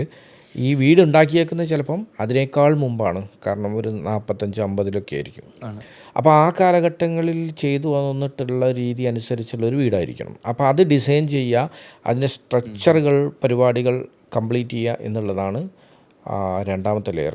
മൂന്നാമത്തെ ലെയർ എന്ന് പറയുന്നത് സ്വാഭാവികമായിട്ടും ആ കഥാപാത്രം ജീവിക്കുന്ന ആ ചുറ്റളവിൽ ആ മലമുകളിൽ എത്തുമ്പോൾ അവരുപയോഗിക്കുന്ന കട്ടിൽ, അവരുപയോഗിക്കുന്ന ടീപ്പോ, അവരുപയോഗിക്കുന്ന ടേബിള്, അവരുപയോഗിക്കുന്ന അലമാര, അതൊക്കെ എങ്ങനെയായിരിക്കണം. ഒരു പുതിയ കാലത്തെ സ്റ്റൈൽ ഓഫ് പാറ്റേൺ ഒരു സാധനത്തിന് വരാൻ പാടില്ല. അപ്പോൾ അക്കാലഘട്ടങ്ങളിൽ ഉപയോഗിച്ചതോ അതിന് ശേഷം റീവർക്ക് ചെയ്തതോ ആയിട്ടുള്ള തരത്തിൽ ആയിരിക്കണം അതിൻ്റെ സംഭവങ്ങളെല്ലാം. ആ 3 ലെയർ കഴിഞ്ഞാൽ 4ാമത്തെ ലെയറാണ് യഥാർത്ഥത്തിൽ ആ ഡയറക്ഷൻ എന്ന് പറയുന്ന സാധനത്തിൻ്റെ ഫിനിഷിങ് സ്റ്റേജ് എന്ന് പറയുന്നത്. അവിടെയാണ് നമ്മൾ ഡീറ്റെയിലിംഗ് വർക്കുകളിലേക്ക് പോകുന്നത്. ആ ഡീറ്റെയിൽ വർക്കുകളാണ് ഇതിൻ്റെ ഒരു ക്വാളിറ്റി, അല്ലെങ്കിൽ അതിൻ്റെ ഒരു ഒരു ഫിനിഷിങ് സ്റ്റേജ്, അതിൻ്റെ ഒരു റിസൾട്ട് തരുന്ന ഒരു പരിപാടി എന്ന് പറയുന്നത് ഈ 4th ലെയറിൽ വർക്ക് ചെയ്യുമ്പോഴാണ്. അവിടെയാണ് ഞാൻ നേരത്തെ പറഞ്ഞ പോലെ ഈ ചെറിയ ചെറിയ ചെതലുകളും, ഇപ്പം ഈ മച്ചിൻ്റെ പുറത്തൊക്കെ ഈ ചെതലുകളുണ്ട്, പക്ഷേ അത് കറക്റ്റായിട്ട് നമുക്ക് മനസ്സിലാക്കാൻ പറ്റുന്നില്ല. പല സ്ഥലത്തും നമുക്കറിയാം മച്ചും പുറത്തൊക്കെ കയറി കഴിഞ്ഞ് കഴിഞ്ഞാൽ ഈ ചെതലുകൾ വന്ന് താഴെ വീണ് കുറേ മണ്ണുകളൊക്കെ കൂടി കിടക്കുന്നത് കാണാം. ചെതലുകളൊക്കെ താഴെ വീണ്, പൂച്ചയൊക്കെ കയറി കഴിഞ്ഞാൽ അതൊക്കെ പൊളിഞ്ഞ് താഴെ വീണ് മണ്ണ് കൂടി നിൽക്കും. അങ്ങനെയൊക്കെ നമ്മൾ അതിൻ്റെ അകത്തൊക്കെ വർക്ക് ചെയ്തിട്ടുണ്ട്. അപ്പോൾ അത്തരം ഇപ്പോൾ ചെതൽ, 8 വിലകൾ, ഇങ്ങനെയുള്ള ഫംഗസുകൾ. അപ്പോൾ ആ കിണറൊക്കെ സെറ്റിട്ട് ആ കിണറിൻ്റെ മുകളൊക്കെ ഫുള്ള് ഫംഗസുകൾ വന്നിട്ടുണ്ട്. കിണറുകളിൽ സാധാരണയായിട്ട് കാണുന്ന ഒരു തരം ചെടികളൊക്കെ ഉണ്ട്, കിണറുകളിൽ മാത്രം കണ്ടുവരുന്ന തരം. അത്തരം സാധനങ്ങൾ സംഘടിപ്പിച്ച് അതിനകത്ത് വെക്കുക. നമുക്ക് ഏതെങ്കിലും ഒരു ചെടി കൊണ്ടുവന്ന് എല്ലാ സ്ഥലത്തും സെറ്റ് ചെയ്യാൻ പറ്റുന്നൊരു സംഭവമല്ലല്ലോ. എന്ത് ചെടിയും പറിച്ച് എല്ലാ സ്ഥലത്തും വെക്കാൻ പറ്റില്ല. കിണറിൻ്റെ പരിസരത്തും ഉണ്ടാകുന്ന തരം ചെടികൾ തന്നെയാണ് അവിടെ വെക്കേണ്ടത്. അതുപോലെ തന്നെ ഈ ഓടിൻ്റെ മുകളിൽ ഉണ്ടാകുന്ന തരം ചില പൂപ്പൽ, ഫായൽ, ഫംഗസ് ചില ചെടികളൊക്കെ ഉണ്ടാവും. അതൊക്കെ അങ്ങനെ അവിടെ മാത്രമേ വെക്കാം. അതെ, അടുക്കളയിൽ നിന്നുള്ള പുക അടിച്ചിട്ടുള്ള ഈ കൈവരികൾ, അങ്ങനെയെല്ലാം നമുക്ക് അതാത് സ്ഥലങ്ങളിൽ ആപ്റ്റാവുന്നത് മാത്രമേ ചെയ്യാൻ പറ്റുള്ളൂ. അത് അവിടെ നിന്ന് മിസ്റ്റേക്കുകൾ വന്നാൽ അത് വലിയ മിസ്റ്റേക്കായിരിക്കും. കാരണം അത്തരം സ്ഥലങ്ങളിൽ വരേണ്ടതായിട്ടുള്ളത്, ഇപ്പോൾ ഞാൻ പറയട്ടെ, നമ്മളെ സിനിമയിൽ പുകയടുപ്പ്, അതായത് വിറകടുപ്പിൻ്റെ മുകളിൽ ഒരു പുളി തൂക്കിയിടുന്നത്, പഴയ കാലത്ത് കുടംപുളി എന്നൊക്കെ ഞങ്ങളുടെ നാട്ടിൽ പറയുന്ന പുളി ഇങ്ങനെ കയറിൽ ഇതാക്കിയിട്ട് ഇങ്ങനെ ഉണക്കാൻ വേണ്ടിയിട്ട് ഇങ്ങനെ തൂക്കിയിടുന്നുണ്ട്. ഇത് ഒരു സമയത്ത് ആളുകൾ ചെയ്തുകൊണ്ടിരുന്ന സാധനമാണ്. അപ്പോൾ ആ കാലഘട്ടത്തിൽ അനുയോജ്യമായത് മാത്രമേ നമുക്ക് അവിടെ വർക്ക് ചെയ്യാൻ പറ്റുള്ളൂ. അതുകൊണ്ട് തന്നെ ആ ഡിസൈനിന് ശേഷം അതിൻ്റെ ഇതൊക്കെ വെച്ചതിന് ശേഷം മൈന്യൂട്ട് കാര്യങ്ങളിലേക്ക് ശ്രദ്ധ കൊണ്ടുപോകുക എന്നുള്ളതാണ് 4th ലെയർ. ആ ലെയറിലാണ് നമ്മൾ ഈ പറഞ്ഞ പോലെ ഈ ബിൽഡിങ്ങിൻ്റെ കളറ്, അതായത് പിന്നെ ഞാൻ നേരത്തെ പറഞ്ഞു ഈ പുക പിടിച്ച ബിൽഡിങ്സ് അല്ലെങ്കിൽ വസ്തുക്കൾ, അങ്ങനെയുള്ള കുറേ കാര്യങ്ങളുണ്ട്. അപ്പോൾ ഞാൻ പറയട്ടെ, മച്ചിൻ്റെ മുകളിലുള്ള ഒരു ചെറിയ തട്ട് പോലത്തെ സാധനത്തിൻ്റെ മുകളിൽ വിറക് ഉണക്കാനിടുന്നു. അതിനോടനുബന്ധിച്ച് ഒരു മുളയുടെ ഒരു കൊട്ട തൂക്കിയിടുന്നു ഒരു വട്ടി. ആ വട്ടി അതിനകത്ത് കുറേ സാധനങ്ങൾ സൂക്ഷിക്കും, പുക പിടിച്ച് റെഡിയാവേണ്ട പുളി, അങ്ങനെയുള്ള സാധനങ്ങളൊക്കെ സൂക്ഷിക്കുന്ന സാധനമാണത്. അപ്പോൾ അത് വർഷങ്ങളായിട്ട് അവിടെ കെട്ടി, അല്ലെങ്കിൽ ആഴ്ചകളായിട്ട്, അല്ലെങ്കിൽ മാസങ്ങളായിട്ട്, അല്ലെങ്കിൽ വർഷങ്ങളായിട്ട് തന്നെ കെട്ടി തൂക്കിയിടുന്ന സമയത്ത് ഈ പുകയടിച്ചിട്ട് ഇതിങ്ങനെ കരി പിടിച്ച് കിടക്കുന്നതായിരിക്കും. അപ്പോൾ അങ്ങനെ തന്നെ അത് വരണം. നമ്മൾ മേടിച്ചുകൊണ്ട് വരുന്നത് ഒരു ഫ്രഷ് സാധനമായിരിക്കും, കടയിൽ നിന്ന് മേടിച്ചുകൊണ്ട് വരുന്നത്. അതിനെ നമ്മൾ കരി പിടിപ്പിച്ച് ഈ തരത്തിലാക്കി അവിടെ വെക്കുക എന്നുള്ളതാണ്. അപ്പം ഏറ്റവും നിസ്സാരമായിട്ട് പറഞ്ഞു കഴിഞ്ഞാൽ, നമ്മൾ സെറ്റ് ഇടുന്ന സമയത്ത് നമ്മളൊരു കയറ് പോലും പ്ലാസ്റ്റിക്കിൻ്റെ യൂസ് ചെയ്യാൻ പറ്റില്ല. അക്കാലത്ത് അതില്ല. ഒരു പ്ലാസ്റ്റിക് കവർ യൂസ് ചെയ്യാൻ പറ്റില്ല, അക്കാലത്ത് അതില്ല. അപ്പോൾ അന്ന് എന്താണോ ഉണ്ടായിരുന്നത് അത് മാത്രമേ നമുക്ക് ഉപയോഗിക്കാൻ പറ്റും. അതാണ് നേരത്തെ ചോദിച്ചത്. അതിൻ്റെ റെഫറൻസ് എടുക്കലും അതിനെ കണ്ടെത്തലുകളും അതിനെക്കുറിച്ച് ചിന്തിക്കുകയും ഒക്കെ നിരന്തരം ചെയ്യുന്ന സമയത്ത് നമുക്ക് ഓട്ടോമാറ്റിക്കലി പല സാധനങ്ങളും നമ്മളെ മനസ്സിലേക്ക് ഓടിക്കയറി വരും. അതിങ്ങനെ പാടില്ല, അതങ്ങനെ പാടില്ല, ഇതിങ്ങനെയാണ് അങ്ങനെയാണ്. ഏറ്റവും ഞാൻ പറയട്ടെ, അക്കാലത്തൊക്കെ ഈ അരി ഊറ്റിയിരുന്നത്, അത് ചോറുണ്ടാക്കി ഊറ്റിയിരുന്ന ഒരു രീതിയൊക്കെ ഉണ്ട്. ആ രീതിയിലുള്ള ചോറ് ഊറ്റുന്ന സാധനങ്ങൾ പോലും നമ്മൾ അവിടെ ഉണ്ടാക്കി വെച്ചിട്ടുണ്ട്. അതിൻ്റെ അടുക്കള നോക്കിക്കഴിഞ്ഞാൽ കാണാം, ആ ചോറ് ഊറ്റുന്ന സാധനങ്ങൾ 2 ടൈപ്പിൽ ഉണ്ടാക്കി വെച്ചിട്ടുണ്ട്. ഈ മരക്കയിലുകൾ, ഈ ചിരട്ടക്കയിലുകൾ, ഇങ്ങനെയുള്ള അതൊക്കെ വെക്കുന്ന ഒരു സാധനം ഉണ്ടായിരുന്നു അന്ന്. ഹോൾസായിട്ട് ഇങ്ങനെ കെട്ടി തൂക്കിയിടുന്നത്, അതിൻ്റെ ഉള്ളിൽ ഇങ്ങനെ കോർത്തിടും. അങ്ങനെയുള്ള എല്ലാ സാധനങ്ങളും നമ്മൾ അതിനനുസരിച്ച് ചിന്തിച്ച് വേണം വർക്ക് ചെയ്ത് വെക്കാൻ. അങ്ങനെ ഈ 4ാമത്തെ ലെയറിലാണ് ഇത്തരം ഡീറ്റെയിൽസുകളൊക്കെ വരുന്നത്. അപ്പോൾ അങ്ങനെ എല്ലാ സെറ്റിലും അത്തരം ഡീറ്റെയിലുകൾ കിട്ടുന്നത് ഈ അതിനൊക്കെ സമയം നമുക്ക് കിട്ടണം, അതിനൊക്കെ നമുക്ക് ഫണ്ട് കറക്റ്റായിരിക്കണം, അതിനൊക്കെ നമുക്ക് ചെയ്യാനുള്ള, നമ്മൾ പറയുന്നത് മനസ്സിലാക്കാൻ പറ്റുന്ന ടെക്നീഷ്യൻസ് അല്ല, ആർട്ടിൻ്റെ കൂടെ നടക്കുന്ന ആർട്ടിസ്റ്റുകൾ നമ്മളെടുത്തുണ്ടാവണം. അപ്പം നമ്മൾ ഈ ഉദ്ദേശിക്കുന്ന സാധനത്തിലേക്ക് എത്തും. അത് നേരെ ചൊവ്വേ 3rd ലെയറിൽ കട്ടായി പോയി കഴിഞ്ഞാൽ അതിൻ്റെ ഡീറ്റെയിലുകൾ കുറയും. അപ്പം ലൈവാണ് എന്ന് തോന്നില്ല, അത് ഉണ്ടാക്കി വെച്ച പോലെ ഫീൽ ചെയ്യും. അത് ഇപ്പോഴോ കുറച്ച് മുമ്പ് അത് അവിടെ ചെയ്തു വെച്ചാന്നുള്ള തോന്നലുണ്ടാവും. പണ്ടൊരു മലയാള സിനിമ വിജയിക്കുകയാണെങ്കിൽ അതിൽ അഭിനയിച്ച ആക്ടർ, അതിൻ്റെ ഡയറക്ടർ, പിന്നെ ക്യാമറമാൻ, പിന്നെ കുറേയൊക്കെ ഈ സ്റ്റണ്ട് മാസ്റ്റർ, നമ്മൾ ഇവരെയെല്ലാം ഭയങ്കരമായിട്ട് സെലിബ്രേറ്റ് ചെയ്യുമായിരുന്നു, റെക്കഗ്നൈസ് ചെയ്യുമായിരുന്നു. പക്ഷേ ഇന്നത്തെ കാലത്ത് ഒരു സിനിമ വിജയിക്കുകയാണെങ്കിൽ ആ സിനിമയിലെ എല്ലാ മേഖലയിലുള്ള ആൾക്കാരെ നമ്മൾ തിരിച്ചറിയുന്നുണ്ട്, അവരെ സെലിബ്രേറ്റ് ചെയ്യുന്നുണ്ട്. അപ്പം അതിലിപ്പം ഈ അടുത്ത കാലത്തായിട്ട് ഏറ്റവും കൂടുതൽ പറഞ്ഞു കേൾക്കുന്ന ഒരു മേഖല ആർട്ട് ഡയറക്ഷൻ എന്നൊരു മേഖല തന്നെയാണ്. അപ്പം ഒരു ആർട്ട് ഡയറക്ടർ ഇതിൽ സജീഷ് ഏട്ടൻ എങ്ങനെ അതിനെ നോക്കിക്കാണുന്നു? തീർച്ചയായും സന്തോഷമുള്ള കാര്യമാണ്. കാരണം മുമ്പൊക്കെ ഉണ്ടായിരുന്ന ആർട്ട് ഡയറക്ടേഴ്സ് ഒരുപാട് ആൾക്കാർ വലിയ വർക്കുകൾ ചെയ്തിട്ടുള്ള ആൾക്കാരാണ്. അതിനൊക്കെ സഹായകരമാവുന്നത് ശരിക്കും പറഞ്ഞു കഴിഞ്ഞാൽ സോഷ്യൽ മീഡിയയുടെ വരവും അവരുടെ ഇടപെടലുകളും ഒക്കെ തന്നെയാണ് ഇതിനെ കുറച്ചുകൂടി വ്യാപ്തിയിലേക്ക് എത്തിക്കുന്നതെന്ന് എനിക്ക് തോന്നുന്നു. പിന്നെ സിനിമയെക്കുറിച്ച് ആളുകളുടെ അവയർനെസ് കൂടി, അയാൾ ഒരു സിനിമ കാണുമ്പോൾ അതിനെക്കുറിച്ചൊക്കെ ഡീറ്റെയിൽ ആയിട്ട് പഠിക്കാനുള്ള ഒരു ടെൻഡൻസി ആൾക്കാർക്ക് ഉണ്ടായിട്ടുണ്ട്.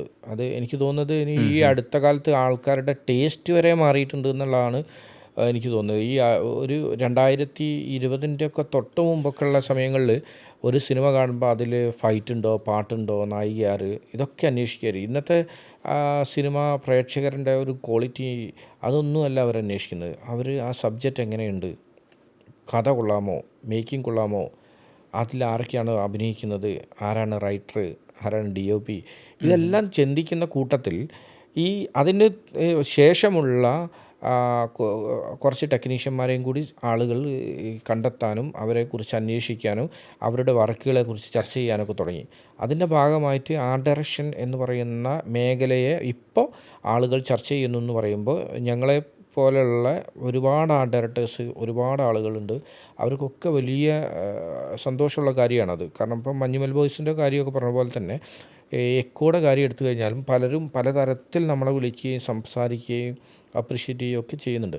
അത് നമ്മൾക്ക് കൂടുതൽ ഊർജം കിട്ടുകയും പുതിയ വർക്കുകളിൽ വളരെ മൈന്യൂട്ടായിട്ട് പ്രവർത്തിക്കണം എന്നുള്ള ഒരു ഊർജ്ജമാണ് അതിൽ നിന്ന് കിട്ടുന്നത്. കാരണം നമ്മളെ കണ്ടെത്താനും നമ്മളെ മനസ്സിലാക്കാനും നമ്മളെ വീക്ഷിക്കാനും പ്രേക്ഷകരുണ്ട്, അല്ലെങ്കിൽ അവർ നമ്മളെ ശ്രദ്ധിക്കുന്നുണ്ട് എന്ന് തോന്നുമ്പോൾ നമ്മൾ കുറച്ചുകൂടി ജാഗ്രത പുലർത്തും. എന്തെങ്കിലും ചെയ്താൽ പോരാ, കുറച്ച് ഡീറ്റെയിൽ ആയിട്ട് നമുക്ക് വർക്ക് ചെയ്യണം, അല്ലെങ്കിൽ ഈ സിനിമ ഡിമാൻഡ് ചെയ്യുന്നത് എന്താണോ അത് 100% കൊടുക്കണം എന്നൊക്കെ ഉള്ള ഒരു തോന്നൽ നമുക്കുണ്ടാകുമ്പോഴാണ് നമ്മളുടെ മേഖല നമ്മൾ കൂടുതൽ ശ്രദ്ധിക്കുക. എന്തായാലും ഇത്തരത്തിൽ പ്രേക്ഷകൻ്റെ ചിന്ത വരുന്നതും പ്രേക്ഷകർ നമ്മളെ അംഗീകരിക്കുക എന്ന് പറയുന്നതും, അല്ലെങ്കിൽ നമ്മളെ വർക്കുകളെ കുറിച്ച് അവർ പഠിക്കുക അല്ലെങ്കിൽ കാണുക, അതിനെക്കുറിച്ച് അഭിപ്രായം പറയുക എന്ന് പറയുന്നത് വലിയ കാര്യമാണ്. ഞങ്ങൾ ആർട്ട് ഡയറക്ടേഴ്സ് ടീമിൻ്റെ തന്നെ വലിയ സന്തോഷമാണ്. ഞങ്ങൾ ഇത്തരം ചോദ്യങ്ങൾ നിങ്ങളുടെ ഭാഗത്തുനിന്ന് വരുന്നത് പോലും ഞങ്ങൾ അങ്ങനെയാണ് കാണുന്നത്. ഞാൻ ഒരു കാര്യം ചോദിക്കട്ടെ, ഇത്രയും കഷ്ടപ്പെട്ടുണ്ടാക്കിയ ആ മ്ലാത്തിച്ചേട്ടത്തിയുടെ വീട് പൊളിച്ചു കളഞ്ഞപ്പം വിഷമം ഉണ്ടായോ?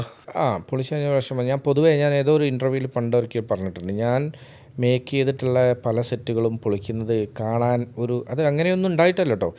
അയ്യോ ഞാൻ സെറ്റ് പൊളിക്കുന്നത് ഞാൻ കാണില്ല, എനിക്ക് വിഷമാവും, ഞാൻ കരയും, അതുകൊണ്ടൊന്നല്ല. പല സെറ്റും ഞാൻ പൊളിക്കുന്നത് കണ്ടിട്ടില്ല. ഞാൻ ആകെ കണ്ടിട്ടുള്ളത്, ഞാനൊരു പള്ളിമണി എന്ന് പറയുന്നൊരു പടം ചെയ്തിരുന്നു. അതിനൊരു വലിയൊരു പള്ളി സെറ്റ് ഇട്ടിരുന്നു. ആ പള്ളി സെറ്റ് ഇടുന്നത് പോലും നമ്മൾ പൊളിക്കാൻ നിന്ന് ഞാൻ പോയിട്ടില്ല. പക്ഷേ യാദൃച്ഛികന ആ സിനിമയുടെ ഒരു സീൻ ഇത് പൊളിച്ചുകൊണ്ടിരിക്കുന്ന സമയത്തായിരുന്നു അതിൻ്റെ വെളിയിൽ നിന്ന് ഷൂട്ട് ചെയ്തിരുന്നത്.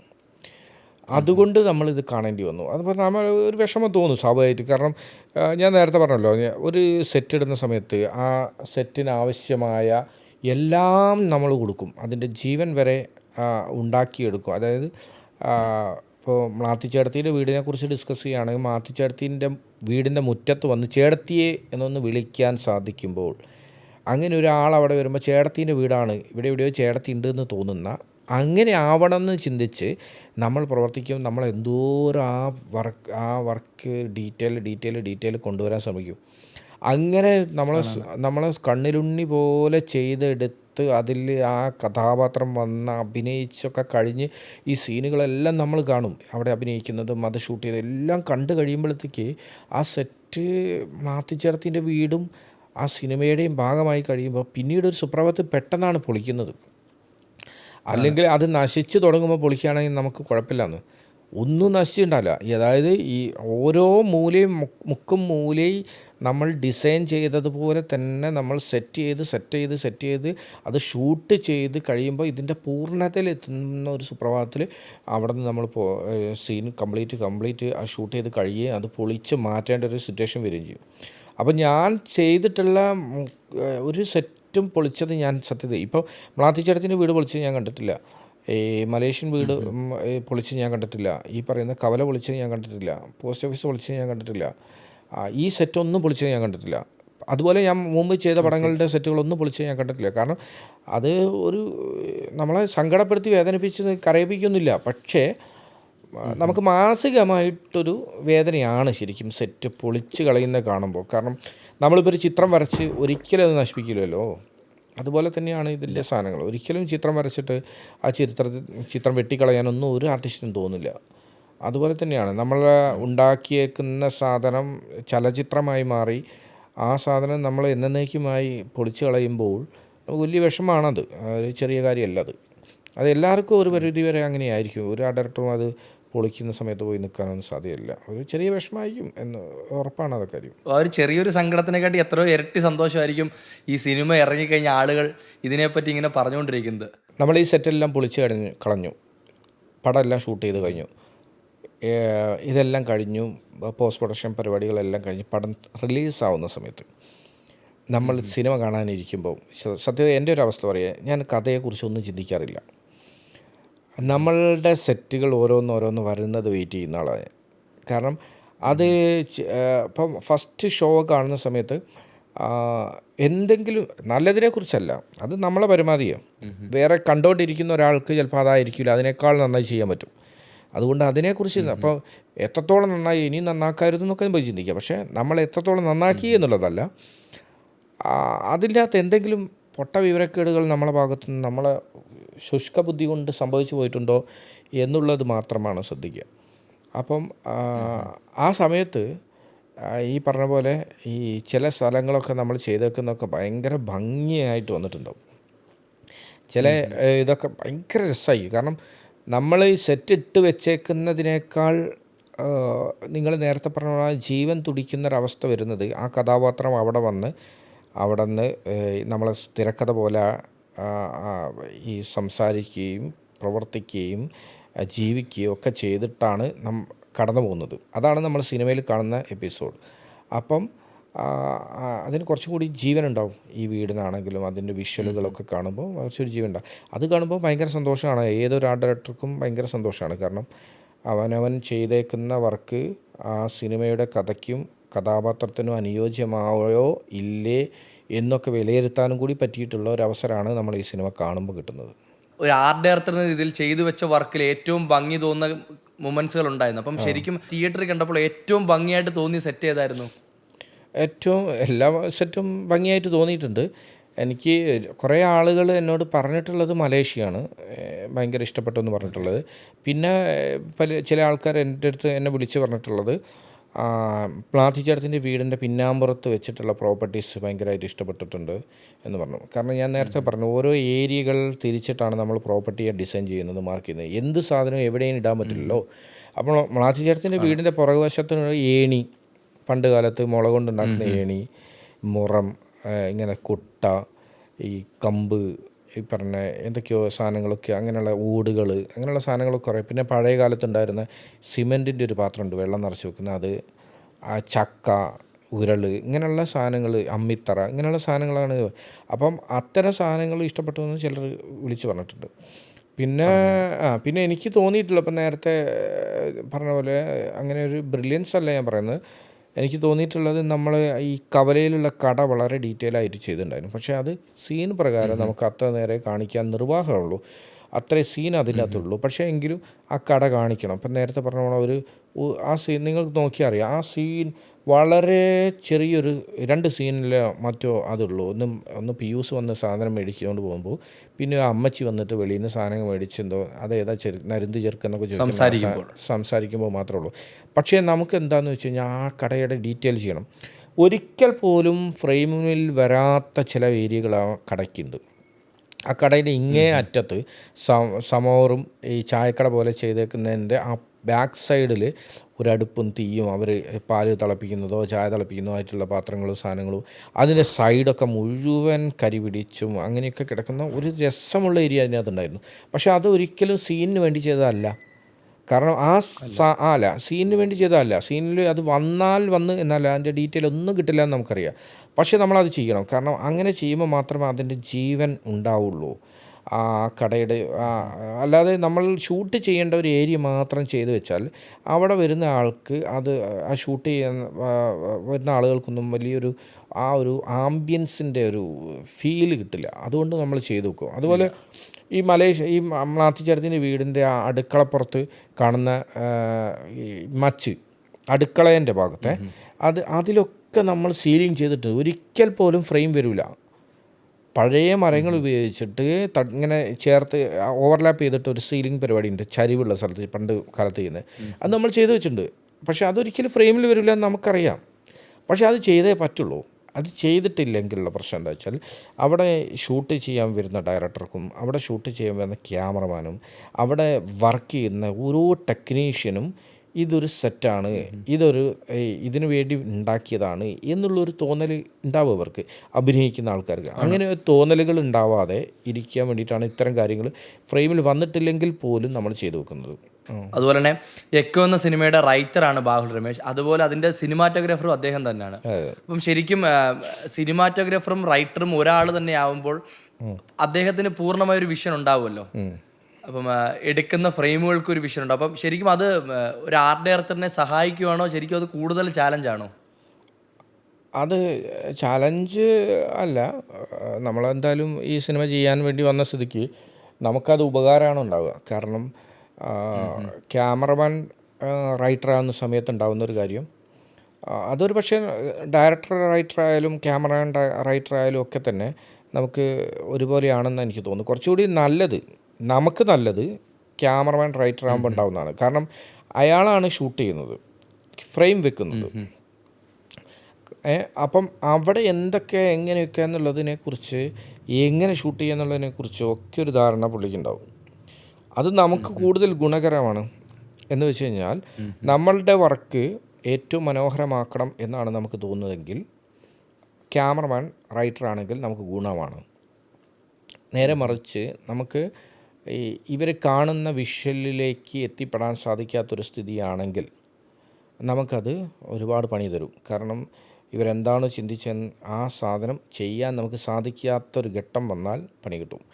എന്നെ സംബന്ധിച്ചിടത്തോളം എനിക്ക് തോന്നിയിട്ടുള്ളത് ബാഹുൽ രമേശ് എന്ന് പറയുന്ന റൈറ്റർ ആൻഡ് DOP പുള്ളിക്ക് ഒരു കൃത്യമായ വിഷൻ ഉണ്ടായിരുന്നു. ആ വിഷൻ എന്ന് പറയുന്നത് ആ ഡയറക്ടറും ക്യാമറമാനും ചേർന്നിട്ടുള്ള തീരുമാനങ്ങളുടെ ഭാഗമാണ്. ഇവർക്ക് രണ്ടുപേരും ഒരേ സാധനങ്ങൾ നമ്മളോട് സംസാരിക്കും.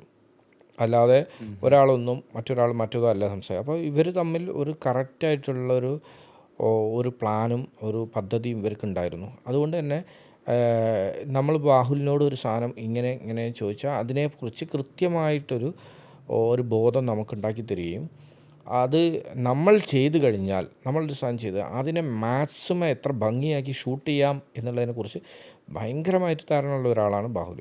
അത് പുള്ളി വെക്കുന്ന ഫ്രെയിം, പുള്ളി ഇപ്പോൾ നമ്മൾ പടത്തിൻ്റെ ഡിസ്കഷനിൽ എപ്പോഴോ എന്ന് പറയുന്നതാണ്. അതായത് സാധാരണ ഒരു പീരിയോഡിക്കൽ പടങ്ങൾ ചെയ്യുന്ന സമയത്ത് കുറച്ച് കോമ്പാക്റ്റ് ഫ്രെയിമുകളിലൂടെയാണ് പലപ്പോഴും പടങ്ങൾ കടന്നു പോകാറുള്ളത്. പക്ഷെ നമുക്ക് അങ്ങനെ പോരാ, നമുക്ക് വൈഡായിട്ട് വെക്കണം ഫ്രെയിമുകൾ. നമുക്ക് ഒരു തരത്തിലുള്ള പരിമിതികളെയും നോക്കാൻ പാടില്ല. അതുകൊണ്ട് ഒരു പരിമിതിയും നമുക്ക് ഉണ്ടാവാൻ പാടില്ല എന്നാണ്. അപ്പം ആ ഒരു ചിന്തയും ആ ഒരു വിഷനൊക്കെ എന്ന് വെച്ച് പറയുന്നത് ആ ഡയറക്ടർക്കുള്ള പിന്നെ സൂചനകളാണ് തരുന്നത്. കാരണം നമ്മളൊരു ലിമിറ്റഡ് ഏരിയ സെറ്റ് ചെയ്ത് വെച്ച് കഴിഞ്ഞാൽ അയാൾക്ക് വർക്ക് ചെയ്യാൻ ബുദ്ധിമുട്ടാണ്. അപ്പം നമ്മൾ സെറ്റ് ചെയ്യുമ്പോൾ നമ്മൾ മാക്സിമം സെറ്റ് ചെയ്ത് വെക്കും. അപ്പം ഇയാൾ ഏത് തരത്തിൽ വേണമെങ്കിലും ഇയാൾക്ക് പിടിക്കാൻ പറ്റുന്ന തരത്തിൽ വേണം നമ്മൾ സെറ്റ് ചെയ്യാൻ. അങ്ങനെയാണ് ആ പടം ചെയ്തുകൊണ്ടിരുന്നത്. ഒരു ആർട്ട് ഡയറക്ടർ ഒരു സിനിമയുടെ കഥ കേട്ടു, ശരിക്കും ആ കഥയെ എങ്ങനെ വിഷ്വലി ഒറിജിനലായിട്ട് മാറ്റും? നിങ്ങൾ സ്കെച്ചുകൾ വരച്ചാണോ ഇതെല്ലാം റെഡിയാക്കുന്നത്, അതോ 3D ഇമേജുകൾ ഉണ്ടാക്കിയാണോ? 3D ഇമേജുകൾ ഉണ്ടാക്കാം. അത് 3D ഇമേജുകൾ പലപ്പോഴും ഉണ്ടാക്കുന്നത് നമ്മളെ ഓപ്പോസിറ്റ് ഇരിക്കുന്ന ആളുകൾക്ക് നമ്മൾ പറയുന്നത് മനസ്സിലാവുന്നില്ല എന്നൊരു തോന്നൽ നമുക്കുണ്ടായാൽ നമ്മൾ ഉണ്ടാക്കിയേ പറ്റുള്ളൂ. അതേ സ്ഥാനത്ത് നമ്മൾ ഇത്ര ഫീറ്റ്, ഇത്ര നീളം, ഇത്ര അടി ഹൈറ്റ്, ഇത്ര മീറ്റർ ഹൈറ്റ് എന്നൊക്കെ പറയുമ്പോൾ കൃത്യമായ ആ മെഷർമെൻറ്റിനെ കുറിച്ച് ബോധമുള്ള ആൾക്കാരാണെങ്കിൽ നമ്മൾ പറയുന്ന സംഗതികൾ മനസ്സിലാക്കി, അല്ലെങ്കിൽ നമ്മൾ വരച്ചു കൊടുക്കുന്ന സാധനങ്ങൾ അത് പൂർണ്ണതയിലെത്തിക്കഴിഞ്ഞാൽ ഇങ്ങനെ ആയിരിക്കും എന്നുള്ളത് ഇമാജിൻ ചെയ്യാനും കപ്പാസിറ്റി ഉള്ള ഒരാളെടുത്ത് ഈ 3D ചെയ്യേണ്ട ഒരു ആവശ്യം വരുന്നില്ല. ഞങ്ങൾ ഇവിടെ ചെയ്തിട്ടുള്ളത് ഒരു 3D പോലും ഡിസൈൻ ചെയ്തിട്ടില്ല. പക്ഷെ മറിച്ച് നമ്മളെല്ലാം വരച്ചിട്ടുണ്ട്, എല്ലാം വരച്ചിട്ടുണ്ട്. കാരണം എനിക്ക് അതിൻ്റെ അകത്തുള്ളൊരു വലിയൊരു കാര്യം എന്താണെന്ന് വെച്ച് കഴിഞ്ഞാൽ, ഇതിൻ്റെ ഡയറക്ടർ ഒരു ഡ്രോയിങ് ആർട്ടിസ്റ്റാണ്, ചിത്രകാരനാണ് ഇതിൻ്റെ സംവിധായകൻ. അതുപോലെ തന്നെ ബാഹുലിനാണെങ്കിൽ എല്ലാത്തിനെക്കുറിച്ചും ഇപ്പോൾ ഒരു ഇത്ര നീളമുണ്ടാവും, ഇത്ര അടി നീളമുണ്ടാവും, ഇത്ര മീറ്റർ നീളം ഉണ്ടാവും എന്ന് പറഞ്ഞാൽ അവന് കൃത്യമായിട്ട് അറിയാം. എത്ര മീറ്റർ എന്ന് പറഞ്ഞാൽ ഇത്ര ആയിരിക്കും. അപ്പോൾ ആ പുള്ളി പറയും അത് വേണ്ട, 2 മീറ്റർ കൊണ്ട് വളരെ മൈന്യൂട്ടായിട്ട് പറയും. 10 അടി നീളം പോരെ എന്ന് വെച്ചാൽ വേണ്ട ഭായി, ഒരു 12 അടി വെച്ചോ എന്ന് പറയും. ആ 2 അടിയും കൂടി ചേർന്നാൽ എത്രത്തോളം വരുമെന്നും അതുകൊണ്ട് നമുക്ക് ഉണ്ടാവുന്ന ഗുണവും, അത് ചിലപ്പം ചില സാധനങ്ങളൊക്കെ 12 അടി വെക്കാൻ പറഞ്ഞാൽ അത് വേണ്ട 8 അടിയിൽ മതി എന്ന് പറയും. അങ്ങനെ കൃത്യമായ അളവിനെക്കുറിച്ചും സെറ്റിനെക്കുറിച്ച് ഡിസ്കസ് ചെയ്യുന്ന സമയത്ത് അത് ഇമാജിൻ ചെയ്യാനും കപ്പാസിറ്റി ഉള്ള ആൾക്കാരായതുകൊണ്ട് ഈ പടത്തിന് ഞങ്ങൾ വരച്ചിട്ട് മാത്രമേ ഉള്ളൂ. പക്ഷേ ഞാൻ ചില പടത്തിനൊക്കെ 3D ചെയ്യേണ്ടി വന്നിട്ടുണ്ട്. നമ്മൾ പറയുന്നത് ഒരു തരത്തിലും മനസ്സിലാവാത്ത ചില ആളുകൾ, മനസ്സിലാവാത്ത അല്ല അവരുടെ പ്രശ്നം എന്താണെന്ന് വെച്ച് കഴിഞ്ഞാൽ, നമ്മൾ പറയുന്നത് തന്നെയാണോ ചെയ്യുക എന്നുള്ളൊരു പേടി ഉണ്ടാവും. കാരണം ഞാൻ ഇപ്പം കിഷ്കിന്ധാകാന്ഡം, എക്കോയൊക്കെയാണ് എൻ്റെ ശ്രദ്ധിക്കപ്പെട്ട പടമെങ്കിലും ഇതിന് മുമ്പേ ഞാൻ സിനിമകൾ ചെയ്തിട്ടുണ്ടല്ലോ.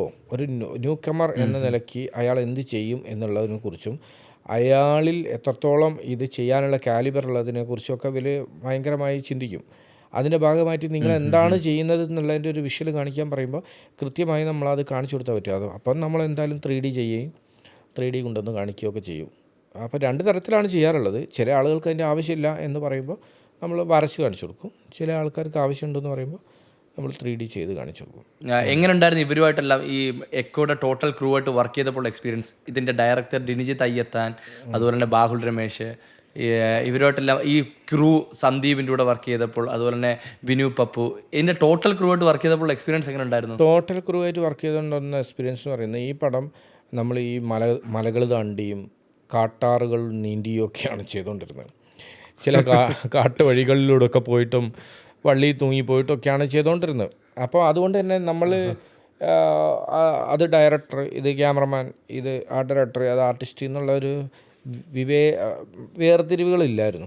കാരണം ഞങ്ങൾ ഒരു ടീമായിട്ട് ഒന്നിച്ചാണ് ചെയ്തുകൊണ്ടിരുന്നത്. കാരണം പല സ്ഥലങ്ങളും എന്ന് പറയുന്നത് ഒരു മല കയറി രണ്ടാമത്തെ മല കയറി ഇറങ്ങുമ്പോഴൊക്കെയാണ് ലൊക്കേഷൻ എത്തുക. അപ്പം അവിടേക്ക് പോകുന്നത് പല ആർട്ടിസ്റ്റിനെ കൊണ്ടുപോകുന്നത് ഒരു ജീപ്പിലാണ്, വേറെ വണ്ടികളൊന്നും പോകില്ല. അപ്പം ചില ആൾക്കാർ നടന്നു വരുന്നവരൊക്കെ എന്തെങ്കിലും ഒരു സാധനം കൊണ്ടാണ് നടന്നു പോകുന്നത്. കാരണം ഈ ശബരിമലയ്ക്കൊക്കെ പോകുന്ന മാതിരി ഓരോ ആളുകളെയും കയ്യിൽ ഓരോ സാധനങ്ങളുണ്ടാവും. അതൊക്കെ കയറ്റിക്കൊണ്ട് അവിടെ ചെയ്യുന്നു, വർക്ക് ചെയ്യുന്നു. പിന്നെ അതുപോലെ തന്നെ ഈ ടീമിൻ്റെ കൂടെയുള്ള എക്സ്പീരിയൻസ് എന്ന് പറയുന്നത് ഇതാണ്, ഭയങ്കര ഡെഡിക്കേറ്റഡ് ആയിട്ട് നിൽക്കുന്ന ഒരു ടീമായിരുന്നു. ഇപ്പോൾ അതിൻ്റെ അകത്ത് ഡയറക്ടറാണെങ്കിലും ക്യാമറമാൻ ആണെങ്കിലും അസിസ്റ്റൻറ്റ് ഡയറക്ടേഴ്സ് ടീമാണെങ്കിലും ഈ പറയുന്ന ബാക്കി ഡിപ്പാർട്ട്മെൻറ്റ് എല്ലാ ഡിപ്പാർട്ട്മെൻറ്റും വളരെ ഡെഡിക്കേറ്റഡ് ആയി. കാരണം ഈ മഴയത്ത് ഇത്രയും ചളിയും ഈ അട്ടയും കാറ്റും വീശുന്ന ഒരു വലിയൊരു സ്ഥലത്ത് അവിടെ നിന്ന് ഈ രാവിലെ എടുത്തിടുന്ന മഴക്കോട്ട് റെയിൻകോട്ട് രാത്രിയിലാണ് ഇവർ അഴിച്ചു മാറ്റുന്നത്. കാരണം അത്രയും സമയം മഴയായിരിക്കും. അപ്പോൾ അത്രയും കഷ്ടപ്പെട്ടുകൊണ്ട് എല്ലാവരും ഒന്നിനൊന്ന് മെച്ചമായിട്ട് പണിയെടുത്തുകൊണ്ടിരിക്കുന്ന ഒരു ടീമായിരുന്നു. അപ്പോൾ അതുകൊണ്ട് തന്നെ ഈ ടീം വലിയ ഒരു എക്സ്പീരിയൻസാണ് ഇവരെ കൂടെ വർക്ക് ചെയ്യാൻ പറ്റിയെന്നുള്ളത്. ഞാൻ ഈ അടുത്തൊരു ആർട്ട് ഡയറക്ടറിൻ്റെ ഇൻ്റർവ്യൂ ഉണ്ടായിരുന്നു. അപ്പോൾ അതിൽ പറയുന്നത് പുള്ളിയുടെ വീട്ടിൽ തന്നെ ഒരു വലിയ വെയർ ഹൗസ് ഉണ്ട്, ഇതെല്ലാം സൂക്ഷിച്ചു വെക്കാനായിട്ട്, പഴയ സാധനങ്ങളും ഓരോ സാധനങ്ങളും സിനിമയ്ക്ക് സെറ്റ് ഇടാൻ വേണ്ടി. അപ്പം എനിക്ക് സജീഷ് ചേട്ടനോട് ചോദിക്കാനുള്ള, സജീഷ് ചേട്ടനും അതുപോലൊരു വെയർ ഹൗസ് ഉണ്ടോ വലുതായിട്ടുള്ള എല്ലാ സാധനങ്ങളും സ്റ്റോർ ചെയ്ത് വെക്കുന്നത്? എനിക്കൊരു വെയർ ഹൗസ് ഉണ്ട്. അത് പിന്നെ ഇവിടെ കൊച്ചിയിൽ പൂക്കാട്ടുപടി എന്ന് പറഞ്ഞ സ്ഥലത്താണ്. അവിടെ എൻ്റെ കയ്യിലുള്ള സാധനങ്ങൾക്ക് അവിടെ കുറേ സൂക്ഷിച്ചിട്ടുണ്ട്. പിന്നെ താമരശ്ശേരിയിൽ എൻ്റെ നാട്ടിലൊരു സ്ഥലമുണ്ട്, അവിടെയും കുറേ സാധനങ്ങളുണ്ട്. പക്ഷേ ഇപ്പം നിലവിലുള്ള സ്ഥലം പോരായ്മ ഉണ്ട്, അതുകൊണ്ടാണ് നാട്ടിലുള്ള സാധനങ്ങൾ ഇങ്ങോട്ട് കൊണ്ടുവരാത്തത്. പിന്നെ പരിപൂർണമായിട്ട് എല്ലാ സാധനങ്ങളും സൂക്ഷിച്ച് വെക്കുക എന്ന് പറയുന്നതൊന്നും പ്രായോഗികമല്ല എന്നാണ് ഞാൻ ചിന്തിക്കുന്നത്. ഒന്നാമത്തെ കാര്യം എന്താണെന്ന് വെച്ച് കഴിഞ്ഞാൽ, ഓരോ സിനിമ ഏത് ജോണറിൽ വരുന്നതാണെന്ന് പറയാൻ പറ്റില്ല. അതാത് സിനിമയ്ക്ക് അതിൻ്റേതായിട്ടുള്ള രീതിയിലുള്ള സാധനങ്ങൾ വേണ്ടി വരും. അപ്പം ഞാൻ ചെയ്യുന്ന രീതി ഒട്ടുമിക്ക ഡയറക്ടേഴ്സും അവലംബിക്കുന്ന രീതി മാത്രമാണ് ഞാൻ ചെയ്യുന്നത്. എന്താണെന്ന് വെച്ച് കഴിഞ്ഞാൽ, നമ്മളിപ്പോൾ ഒരു സെറ്റ് ഡിസൈൻ ചെയ്താൽ അതിൽ എൻ്റെ കയ്യിലുള്ള സാധനം കുത്തി നിറയ്ക്കാൻ ഞാൻ ശ്രമിക്കാറില്ല. മറിച്ച് ആ സിനിമ അല്ലെങ്കിൽ ആ സെറ്റ് ഡിമാൻഡ് ചെയ്യുന്ന സാധനം എവിടെയുണ്ടെന്ന് അന്വേഷിക്കുകയും എൻ്റെ കയ്യിലില്ലെങ്കിൽ അത് ആരുടെ കയ്യിലാണെങ്കിലും അവിടെ നിന്ന് മേടിച്ചുകൊണ്ട് വരാനുള്ളൊരു പദ്ധതി ഉണ്ടാക്കുകയാണ് ചെയ്യുന്നത്. അത് തന്നെയാണ് എല്ലാവരും ചെയ്യുന്നത്. നമുക്ക് കയ്യിലുള്ള സാധനങ്ങൾ നിങ്ങൾ പറഞ്ഞ പോലെ ഇപ്പോൾ സൂക്ഷിച്ച് വെക്കാനും ഒക്കെ ഒരു സ്ഥലം മസ്റ്റായിട്ട് വേണം. പക്ഷേ നമ്മൾക്ക് എല്ലാ സാധനവും നമ്മളെ വെയർ ഹൗസിൽ നിന്ന് കൊണ്ടുപോകാമെന്നോ അല്ലെ പ്രൊഡക്റ്റ് ചെയ്യാമെന്നോ വിചാരിച്ചാൽ അത് പ്രായോഗികമാണെന്ന് തോന്നില്ല, നടക്കില്ല. കുറച്ച് റാപ്പിഡ് ആയിട്ടുള്ള ക്വസ്റ്റ്യൻസ് ചോദിക്കട്ടെ, റാപ്പിഡ് ഫയർ പോലെ. ഒരു ആർട്ട് ഡയറക്ടറിന് ഏറ്റവും വേണ്ട ക്വാളിറ്റി എന്താണ്? അയാൾക്ക് നല്ലൊരു വിഷൻ വേണം, വൈഡായിട്ടുള്ള ഒരു കാഴ്ചപ്പാടുണ്ടാവണം, നല്ല ഒബ്സർവേഷൻ വേണം, ചുറ്റുപാടുകൾ എന്ത് സംഭവിക്കുന്നു എന്നുള്ളത്. ഒപ്പം പീരിയോഡിക്കൽ സാധനങ്ങളൊക്കെ ചെയ്യുന്ന സമയത്ത് ആ കാലഘട്ടത്തിലെ മനുഷ്യരെങ്ങനെയാണ് ജീവിച്ചത്, അവരുടെ ജീവിത രീതി എങ്ങനെയായിരുന്നു, അവരെങ്ങനെയുള്ള വസ്തുക്കളാണ് ഉപയോഗിച്ചുകൊണ്ടിരുന്നത്, കാലത്ത് എങ്ങനെയാണ് മനുഷ്യർ. പൊതുവേ നമുക്ക് ചരിത്രങ്ങളൊക്കെ വായിക്കുമ്പോൾ കുറേ സാധനങ്ങൾ ഇത്തരം കാര്യങ്ങളിലൊക്കെ കിട്ടാറുണ്ട്. മെയിനായിട്ട് വേണ്ടത് നല്ലൊരു വിഷൻ വേണം. ഒരു സിനിമയുടെ തിരക്കഥ വായിക്കുമ്പോൾ അതിന് ഒത്തിരി സ്റ്റൈലിൽ നമുക്കൊരു സെറ്റ് നിർമ്മിക്കാൻ പറ്റും. പക്ഷെ ആളുകൾക്ക് കുറച്ചുകൂടി ഈ കഥയിൽ ആളുകൾക്ക് ഇൻട്രസ്റ്റായി തോന്നുന്ന തരത്തിൽ നമ്മൾ സെറ്റിടാൻ ശ്രമിക്കുക, പ്രോപ്പർട്ടീസ് മേക്ക് ചെയ്യാൻ ശ്രമിക്കുക. അങ്ങനെയൊക്കെ ആവുമ്പോഴാണ് അതിനൊരു വിഷനാണ് പ്രധാനമായിട്ടും. നല്ലൊരു വിഷൻ വേണം എന്നുള്ളതാണ് എനിക്ക് പറയുന്നത്. ഒരു സിനിമയുടെ ടോട്ടൽ ബഡ്ജറ്റിൽ എത്ര ശതമാനം ഈ ആർട്ട് ഡയറക്ഷന് വേണ്ടി വരും? അത് പലതും പലതരത്തിലായിരിക്കും. അത് സിനിമയുടെ കഥ എങ്ങനെയാണോ, സെറ്റ് എന്തുമാത്രം സെറ്റാണോ ഉണ്ടോ അതിനൊക്കെ ബേസ് ചെയ്തുകൊണ്ടിരിക്കും. എന്തായാലും ഒരു നല്ല എമൗണ്ട് തന്നെ ആർട്ടിന് വരാൻ സാധ്യത ഉണ്ട്. ഒരു ആർട്ട് ഡയറക്ടർ എന്ന രീതിയിൽ മലയാള സിനിമയുടെ പഴയ സിനിമകൾ എടുത്തു നോക്കുമ്പോൾ ഒരു ആർട്ട് ഡയറക്ഷൻ്റെ ബ്രില്യൻസ് അല്ലെങ്കിൽ വിഷ്വൽ ബ്യൂട്ടി കാണിച്ച പഴയ കുറച്ച് സിനിമകൾ ഏതൊക്കെയായിരിക്കും? പഴയ കുറച്ച് ഈ അടുത്ത കാലത്ത് മരിച്ച ശേഖർ ജി, ഒരു ആർട്ട് ഡയറക്ടറാണ് ശേഖർ.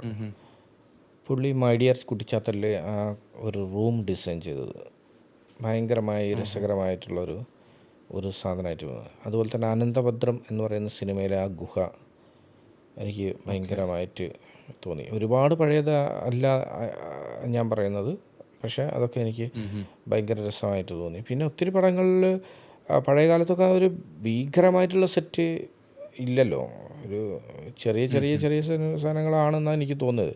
പിന്നെ അത് വെള്ളം എന്ന് പറയുന്ന സിനിമ, മറ്റേ ഹരിഹരൻ സാർ ഡയറക്റ്റ് ചെയ്തിട്ടുള്ള വെള്ളം, ആ സിനിമയുടെ പ്രത്യേകത എന്ന് പറയുന്നത്, പിന്നെ എസ് കുന്നനാട് സാറാണ് ആ ഡയറക്ടർ. അപ്പോൾ ആ വെള്ളം പൊങ്ങി വരുന്നതും ആ പ്രദേശത്തെ ആ വീടുകളൊക്കെ വെള്ളത്തിലാവുന്നതും ഒക്കെ ആയിട്ടുള്ള ഒരു കഥ പഴയ കാലത്ത് ചെയ്തിട്ടുണ്ട്. അതൊക്കെ ഭയങ്കര രസമായിരുന്നു. കാരണം എസ് കുന്നനാട് സാറൊക്കെ ഒരുപാട് വർക്കുകൾ ചെയ്ത് നമ്മളെ ഞെട്ടിച്ചിട്ടുള്ള ആ ഡയറക്ടറാണ്. ഇന്നാണെങ്കിൽ ഒത്തിരി ഗ്രാഫിക്സ് സംവിധാനങ്ങളും സാധ്യതകളും ഒക്കെ ഉണ്ട്. പക്ഷേ അന്നൊന്നും അതും അങ്ങനെ ഒരു സാധ്യതയില്ലാത്ത സമയത്ത് ഒരുപാട് വർക്കുകൾ അവരുടെ ടെക്നിക്ക് ഉപയോഗിച്ചിട്ട് അത്ഭുതപ്പെടുത്തിയിട്ടുണ്ട്. മലയാള സിനിമ ഒഴിച്ചു കഴിഞ്ഞാൽ ഒരു ആർട്ട് ഡയറക്ടറിന്റെ ബ്രില്യൻസ് കാണിച്ചിട്ടുള്ള വേറെ ഏതെങ്കിലും ഇഷ്ടപ്പെട്ട സിനിമ പറയാൻ പറ്റുമോ? ആർട്ട് ബ്രില്യൻസ് എന്ന് ബാഹുബലിയെ പോലുള്ള ഈ അടുത്ത കാലത്ത് വന്നിട്ടുള്ള, പിന്നെ അതുപോലെ ഈ ഒത്തിരി പടങ്ങളുണ്ടല്ലോ. ഇപ്പം ഈ അടുത്ത് വന്നിട്ടുള്ളൊരു എനിക്ക് ഭയങ്കര ആ സമയത്ത് ഭയങ്കര അത്ഭുതമായി തോന്നിയിട്ടുള്ള സെറ്റുകളും അതിൻ്റെ പരിപാടികളൊക്കെ തോന്നിയിട്ടുള്ളത് സാബു സർ സാറിൻ്റെ വർക്കുകളാണ്. പിന്നെ അതുപോലെ തോട്ടാധരണി സാറ്, പിന്നെ അതുപോലെ തന്നെ മുത്തുരാജ് സാറ്, അവരൊക്കെ വർക്കുകൾ ഭയങ്കരമായിട്ട് ഇഷ്ടപ്പെട്ടിട്ടുണ്ട്. ആർട്ട് ഡയറക്ഷൻ എന്നൊരു മേഖലയിലേക്ക് വരാൻ ആഗ്രഹിക്കുന്ന പുതിയ തലമുറയ്ക്ക് കൊടുക്കാൻ പറ്റുന്നൊരു ഉപദേശം എന്താ? ഉപദേശങ്ങൾ അങ്ങനെയൊന്നും പറയാൻ മാത്രമുള്ള ഒരാളെ ഞാനായിട്ടില്ല. പക്ഷേ എക്സ്പീരിയൻസ് വെച്ചിട്ട് ഞാൻ പറയുന്നതെന്ന് വെച്ചാൽ ആർട്ട് ഡയറക്ഷൻ മേഖലയ്ക്ക് വരുന്ന സമയത്ത് മാക്സിമം ആളുകളും ഒരു തൊഴിലിടമായി മാത്രം കാണാതിരിക്കുക എന്നുള്ളതാണ്. പറ്റുവാണെങ്കിൽ കലയുമായിട്ട് എന്തെങ്കിലും ബന്ധമുള്ളവർ മാത്രം കടന്നു വരിക. ഡ്രോയിങ്ങും അത്യാവശ്യം ഡിസൈനിങ്ങും പരിപാടിയൊക്കെ ഇതിൻ്റെ ഒരു സെൻസ് മനസ്സിലാവുന്ന, പെട്ടെന്ന് പിടിക്കാൻ പറ്റുന്ന ആളുകൾ കടന്നു വരിക. അല്ലാത്ത ആളുകൾ മാക്സിമം ആർട്ട് ഡയറക്ഷനിലേക്ക് വരാതിരിക്കുക, മറ്റെന്തെങ്കിലും പരിപാടി ചെയ്യുക. കാരണം ഇത് പലപ്പോഴും എനിക്ക് തോന്നുന്നത് നശിച്ചു പോകുന്നത് എന്ന് പറയുന്നത് ഇതുമായിട്ട് ഒരു സെൻസും ഇല്ലാത്ത ആളുകൾ വരുന്നുണ്ട് ഈ മേഖലയിൽ. ഒത്തിരി ആൾക്കാർ അങ്ങനെ വരുന്നുണ്ട്. പക്ഷെ അവർക്ക് സ്ഥിരമായി സെറ്റിൽ ഇങ്ങനെ നിന്ന് പോവും എന്ന് പറയുന്നതിൻ്റെ അപ്പുറത്ത് അവർക്കൊന്നും ഒരു എന്തെങ്കിലും ഒന്ന് തെളിയിക്കാൻ പറ്റാറില്ല. പലരും കുറേ കാലം സെറ്റിലൊക്കെ നിന്ന് വിരമിച്ച് തിരിച്ചു പോകുന്നവരുണ്ട്. അങ്ങനെയൊക്കെ പലരും ഉണ്ട്. പറ്റുവാണെങ്കിൽ ആർട്ട് ഡയറക്ഷൻ മേഖലയിലേക്ക് വരുന്നവർക്ക് കൃത്യമായിട്ടുള്ള ഒരു നന്നായി വരയ്ക്കാൻ സാധിക്കുന്നവർ, നന്നായി ഡിസൈൻ ചെയ്യാൻ സാധിക്കുന്നവർ, ഞാൻ നേരത്തെ പറഞ്ഞ നല്ലൊരു വിഷനുള്ള ആൾക്കാരൊക്കെ കടന്നു വന്നു കഴിഞ്ഞാൽ ഈ മേഖലയ്ക്കും നല്ലതായിരിക്കും, അവർക്കും നല്ലതായിരിക്കും. അങ്ങനെ ഒരു പുതിയ തലമുറയിലുള്ള ആൾ ആർട്ട് ഡയറക്ഷനിലേക്ക് വരാൻ ആഗ്രഹിക്കുന്നു. അപ്പം ഒരു സ്ക്രിപ്റ്റ് അദ്ദേഹത്തിൻ്റെ കിട്ടിയാൽ എന്തായിരിക്കണം ആദ്യം ചെയ്യേണ്ടത്? സ്ക്രിപ്റ്റ് കിട്ടുന്ന സമയത്ത് അത് കൃത്യമായി പഠിച്ചതിന് ശേഷം ആദ്യത്തെ പരിപാടി എന്ന് പറയുന്നത് അവർ പിന്നെ ആ ഡയറക്ടറായിട്ട് ഡിസ്കസ് ചെയ്യുക. അതിനുശേഷം അതിൻ്റെ ലൊക്കേഷനെ കുറിച്ചാണ് ആദ്യം അന്വേഷിക്കേണ്ടത്, കണ്ടുപിടിക്കേണ്ടത്. അപ്പോൾ പുതിയതായിട്ട് വരുന്ന ഒരാളെ സംബന്ധിച്ചിടത്തോളം തിരക്കഥ വായിച്ചു കഴിഞ്ഞാൽ അതിനോട് നീതി പുലർത്തുന്ന സെറ്റുകൾ ഡിസൈൻ ചെയ്യുക. അതിനോട് ആ കഥാപാത്രങ്ങൾ ജീവിച്ചിരിക്കുന്ന കാലഘട്ടത്തിൽ ആവശ്യമായ പ്രോപ്പർട്ടീസ് അവർ യൂസ് ചെയ്യുന്നത് അത് ഡിസൈൻ ചെയ്യുക. അങ്ങനെ അതിന് A to Z സാധനങ്ങൾ കൃത്യമായി അത് ഡിസൈൻ ചെയ്ത് ഫിക്സ് ചെയ്തതിന് ശേഷമേ അതിൻ്റെ വർക്കിലേക്ക് ഇറങ്ങാൻ പാടുള്ളൂ. അല്ലാതെ അതാത് സമയങ്ങളിൽ അത് ചെയ്യാമെന്നുള്ള ഒരു കോൺഫിഡൻസിൽ വരാതിരിക്കുക. മാക്സിമം നല്ലൊരു പ്രീ വർക്ക് ഉണ്ടാവണം എന്നാണ് എൻ്റെ അഭിപ്രായം. അതിന് തയ്യാറാവണം എന്നുള്ളതാണ്. ഒരു സിനിമ ചെയ്യുന്ന സമയത്ത് കാലാവസ്ഥ അല്ലെങ്കിൽ ബഡ്ജറ്റ്, ഇതിൽ ഏറ്റവും കൂടുതൽ പേടിക്കുന്ന ഇതിനെയാണ്? ബജറ്റ് നമുക്ക് സംസാരിക്കാൻ പറ്റും, ഇത്ര ബജറ്റിൽ നിൽക്കില്ല, കുറച്ചുകൂടി ബജറ്റ് വേണം. പക്ഷേ കാലാവസ്ഥ നമുക്കൊന്നും ചെയ്യാൻ പറ്റില്ല. നമ്മൾ സിനിമ ഡേറ്റ് ഫിക്സ് ചെയ്ത് ആ സിനിമ ആ സമയത്ത് നടക്കണം. കാരണം ഇല്ലെങ്കിൽ ആ ആർട്ടിസ്റ്റിന് ഡേറ്റ് കിട്ടാതായി പോകും, ആ പ്രോജക്റ്റേ നടക്കാതായി പോയി. എത്രയോ കാര്യങ്ങളുണ്ട്. ഒരു ദിവസത്തെ ഷൂട്ടിംഗ് നടക്കാത്തതിൻ്റെ പേരിൽ ഇറങ്ങാത്ത പ്രോജക്റ്റുകൾ എനിക്കറിയാം. അപ്പം ബജറ്റിനെക്കാട്ടിൽ ഭയം എന്ന് പറയുന്നത് കാലാവസ്ഥയെ നമുക്കൊന്നും ചെയ്യാൻ പറ്റില്ല. പ്രത്യേകിച്ച് ആർട്ട് ഡയറക്ഷനൊക്കെ കാലാവസ്ഥ മഴക്കാലമാണെങ്കിൽ അത് നന്നായി ബാധിക്കും. കാരണം നമുക്ക് ഈ വെളിയിലൊക്കെ ചെയ്യേണ്ട കുറേ വർക്കുകളുണ്ടാവും, കളറിങ്ങും പരിപാടിയൊക്കെ, അതൊന്നും നടക്കാതെ പോകും മഴ ചെയ്തുകൊണ്ടിരിക്കുമ്പോൾ. നമ്മൾ ചിന്തിക്കുന്ന റൂട്ടിലായിരിക്കില്ല വർക്ക് കണക്ക്. അത് ഈ പടത്തിന് ഒരുപാട് സ്ഥലങ്ങളിൽ അങ്ങനെ ബാധിച്ചിട്ടുണ്ട് ഞങ്ങൾക്ക്. അവസാനമായിട്ട് ഒരൊറ്റ ചോദ്യം കൂടെ. എക്കോ എന്ന സിനിമയുടെ ആർട്ട് ഡയറക്ടറിന് ഇതിൻ്റെ ടോട്ടൽ ആർട്ട് ഡയറക്ഷൻ്റെ ബഡ്ജറ്റ് പറയാൻ പറ്റുമോ? ആർട്ട് ഡയറക്ടറിൻ്റെ ബഡ്ജറ്റ് പറയാൻ പറ്റില്ല. പക്ഷേ ഞങ്ങൾ പ്ലാൻ ചെയ്ത ബഡ്ജറ്റിനേക്കാൾ കുറച്ചധികം ബഡ്ജറ്റായിട്ടുണ്ട്. അപ്പം ആ ബഡ്ജറ്റിനെ കുറിച്ച് ഞാൻ പ്രൊഡ്യൂസറുടെ അടുത്ത് സംസാരിച്ചപ്പം പുള്ളി എന്നെ കെട്ടിപ്പിടിച്ചുകൊണ്ട് വന്ന് പറഞ്ഞത് അതൊന്നും കുഴപ്പമില്ലാന്ന്. കാരണം ഇതിൻ്റെ ഒരു പ്രധാന വിഷയം എന്ന് പറയുന്നത്, നമ്മൾ ബഡ്ജറ്റ് ഇടുന്ന സമയത്ത് ഒരിക്കലും നമുക്ക് കൃത്യമായൊരു വിവരം കിട്ടില്ല. കാരണം ഈ കുന്ന് കയറിപ്പോയി സാധനങ്ങൾ ഇറക്കി വരുമ്പോൾ അതിൻ്റെ ഒന്നും ട്രാൻസ്പോർട്ടേഷനെ കുറിച്ചോ ലേബറിനെ കുറിച്ചോ ഒന്നും നമ്മളങ്ങനെ ചിന്തിക്കില്ല. അപ്പം അതൊക്കെ നമ്മളെ കയ്യിൽ നിന്ന് പോയൊരു കാര്യമാണ്. പിന്നെ അതുപോലെ തന്നെ ഈ മഴ നമ്മളെ എത്രയേറെ ബാധിച്ചു എന്നുള്ള മഴ. ആ മഴ നമ്മൾ ഒരിക്കൽ പോലും ചിന്തിച്ചൊരു സാധനമേ അല്ല. കാരണം ഞങ്ങൾ ഈ പടത്തിന് ലൊക്കേഷൻ കാണാൻ പോകുന്ന സമയത്ത് ഞങ്ങളുടെ മനസ്സിലുണ്ടായിരുന്ന ഒരു സാധനം എന്ന് പറയുന്നത് എല്ലാം ഉണങ്ങിയ പുല്ലുകളും ഉണങ്ങിയ മരങ്ങളും അതായത് ഒരു ഫെബ്രുവരി സമയത്ത് സാധാരണ നമ്മുടെ നാട്ടിൻപുറത്ത് കാണുന്ന ആ ഡ്രൈ ഫീലിലുള്ളൊരു അന്തരീക്ഷത്തിൽ ഈ സിനിമ ചെയ്യണമെന്ന് വിചാരിച്ചാണ് ഞങ്ങൾ പോയത്. പക്ഷേ ഞങ്ങൾ ഷൂട്ട് ചെയ്തിട്ടുള്ളത് കറക്റ്റ് മാർച്ച് മാസത്തിലൊക്കെ തന്നെയാണ്. പക്ഷേ ഈ പറയുന്ന ഇടുക്കി ഭാഗത്ത് നേരത്തെ മഴ പെയ്തപ്പോൾ ഇതിൻ്റെ കളറുകളെല്ലാം മാറി. അപ്പം ഈ നമ്മളിപ്പം എന്താണോ ചിന്തിക്കുന്നത് അതായിരിക്കില്ല സംഭവിക്കുക. അതുപോലെയാണ് ഈ മഴേൻ്റെ സംഭവം വന്നത്. അതുകൊണ്ട് തന്നെ നമ്മളെ കാൽക്കുലേഷനിൽ ഇല്ലാത്ത തരത്തിലേക്ക് കുറേ കാര്യങ്ങൾ വന്ന് കയറിയപ്പം ചെറിയൊരു വേരിയേഷൻ ബജറ്റിലുണ്ടായിട്ടുണ്ട്. വളരെ നേരിയ വേരിയേഷനാണ്. അത് നമ്മളത് നേരത്തെ അറിയിക്കുകയും ചെയ്തു സാധ്യത ഉണ്ട് എന്നുള്ളത്. അതുകൊണ്ട് തന്നെ അവർ കുഴപ്പമില്ല എന്ന് പറയുകയും നമ്മൾ കൃത്യമായി കാര്യങ്ങൾ അതിന് പൂർണ്ണമായി സപ്പോർട്ട് തരികയും ചെയ്തു. പൂർണ്ണമായി സപ്പോർട്ടല്ലായിരുന്നു എല്ലാവരും. അതെ, അതിൻ്റെ കൺട്രോളർ ഷാഫി ചമ്മടാണെങ്കിലും അദ്ദേഹത്തിൻ്റെ അടുത്താണല്ലോ നമ്മൾ ആദ്യം ഇങ്ങനെ ഒരു വിഷയം പറയുക. പിന്നെ പുള്ളീൻ്റെ ഒരു പ്രത്യേകത, പുള്ളി നമ്മളടുത്ത് വരും. നമ്മൾ എന്താണ് അവസ്ഥ എന്നുള്ളത് പുള്ളിക്ക് അറിയാൻ പറ്റും. പുള്ളി ചെന്നെത്താത്തൊരു സ്ഥലത്ത് ഷൂട്ടില്ല. പുള്ളി എല്ലാ സ്ഥലത്തും പുള്ളി എത്തും. ഏത് കുന്നുംപുറത്താണെങ്കിലും പുള്ളിക്ക് വരും. ഏത് മഴയുള്ള സ്ഥലത്താണ് പുള്ളി വരും. അതുകൊണ്ട് എൻ്റെ സെറ്റ് നടക്കുന്ന സ്ഥലത്തൊക്കെ ചെമ്മാട് വരികയും മഴേൻ്റെ ബുദ്ധിമുട്ട് കാണുകയും എല്ലാം ചെയ്തിട്ടുണ്ട്. ആ സമയത്തൊക്കെ ബജറ്റ് കയറി വരുന്നത് നമ്മൾ അറിയുന്നുണ്ട്. അത് നമ്മൾ ഡിസ്കസ് ചെയ്യുന്നുണ്ട്. അത് ചെമ്മാടുമായിട്ട് ഞങ്ങൾ സംസാരിക്കുകയും ചെയ്യുന്നുണ്ട്. അതുകൊണ്ട് തന്നെ ചെറിയൊരു വേരിയേഷൻ വന്നത് നമുക്ക് ബാധിച്ചിട്ടില്ല. അത് സ്വാഭാവികമായിട്ടും വരാൻ സാധ്യതയുള്ള ഒരു കാര്യമായതുകൊണ്ടും പിന്നെ ആദ്യമേ ഒരു ഭീകര ബജറ്റൊന്നും ഞാൻ സംസാരിച്ചിട്ടില്ല എന്ന് അവർക്ക് അറിയാവുന്നതുകൊണ്ടും അവരതിനെ വളരെ പോസിറ്റീവായിട്ടാണ് എടുത്തത്. ബജറ്റ് നമ്മൾ വെളിപ്പെടുത്തുക എന്ന് പറയുന്നത് ബുദ്ധിമുട്ടാണ്, കാരണം അതിൻ്റെ ഒരു ഇത് വെച്ച് നോക്കുമ്പോൾ. പക്ഷേ എന്നാലും നമുക്ക് അനുയോജ്യമായ രീതിയിൽ അതൊക്കെ ചെയ്തു തന്നു എന്നുള്ളതാണ്. നമ്മൾ എന്താണോ ആവശ്യപ്പെട്ടത് അതെല്ലാം ചെയ്തു തരാൻ പ്രൊഡക്ഷൻ കൺട്രോളറും നമ്മളൊപ്പം ഉണ്ടായിരുന്നു. അത്രേ ഉള്ളൂ. എനിക്കൊന്ന് എക്കോയുടെ ഒരു ആർട്ട് ഡയറക്ടറോട് ചോദിക്കാനുള്ള എല്ലാ ചോദ്യങ്ങളും ചോദിച്ചു കഴിഞ്ഞു. ഒരു നല്ലൊരു സിനിമ, ഒരു വിഷ്വൽ ബ്യൂട്ടി നമുക്ക് തന്നെ. ഒബ്വിയസ്ലി അതിൻ്റെ സ്റ്റോറി അത് എടുത്തു വെച്ച് ഡയറക്റ്റ് ഇവരുടെ എല്ലാം എഫേർട്ടാണ്. എങ്കിലും ആ ഒരു കഥയിലേക്ക് നമ്മൾ എത്തിപ്പെടുമ്പോൾ ആ കഥയുടെ ഒരു എൻവയോൺമെൻറ്റ് നമുക്ക് തരുന്നൊരു ജീവൻ, അതിന് കാരണമായ ഒരു വ്യക്തിയോട് സംസാരിക്കാൻ പറ്റിയതിൽ വളരെ സന്തോഷം. നമ്മൾ ഇനിയും ഇതുപോലുള്ള പുതിയ പുതിയ സിനിമകളിൽ പുതിയ പുതിയ വിഷ്വൽ ബ്യൂട്ടികൾ കാണിച്ച് നമ്മളെ സന്തോഷിപ്പിക്കുക, നമ്മളെ ഞെട്ടിക്കുക. Thank you so much. നിങ്ങളുടെ ഈ ഒരു പരിപാടി ഇൻ്റർവ്യൂ ഉണ്ടെന്ന് പറഞ്ഞപ്പോൾ തന്നെ ഞാൻ സന്തോഷിച്ചിരുന്നു. കാരണം നമുക്ക് ഇത്തരം സോഷ്യൽ മീഡിയയിലെ ആളുകൾ തരുന്ന സപ്പോർട്ട് വലുതാണ്, ചെറുതല്ല, വളരെ വലുതാണ്. എന്നാൽ മാത്രമേ നമ്മളുടെ ഒരു ഉത്തരവാദിത്വ ബോധം നമ്മളുടെ ഉള്ളിൽ വളരെ ശക്തമായി നിലയുറപ്പിക്കാൻ സാധിക്കുകയുള്ളൂ.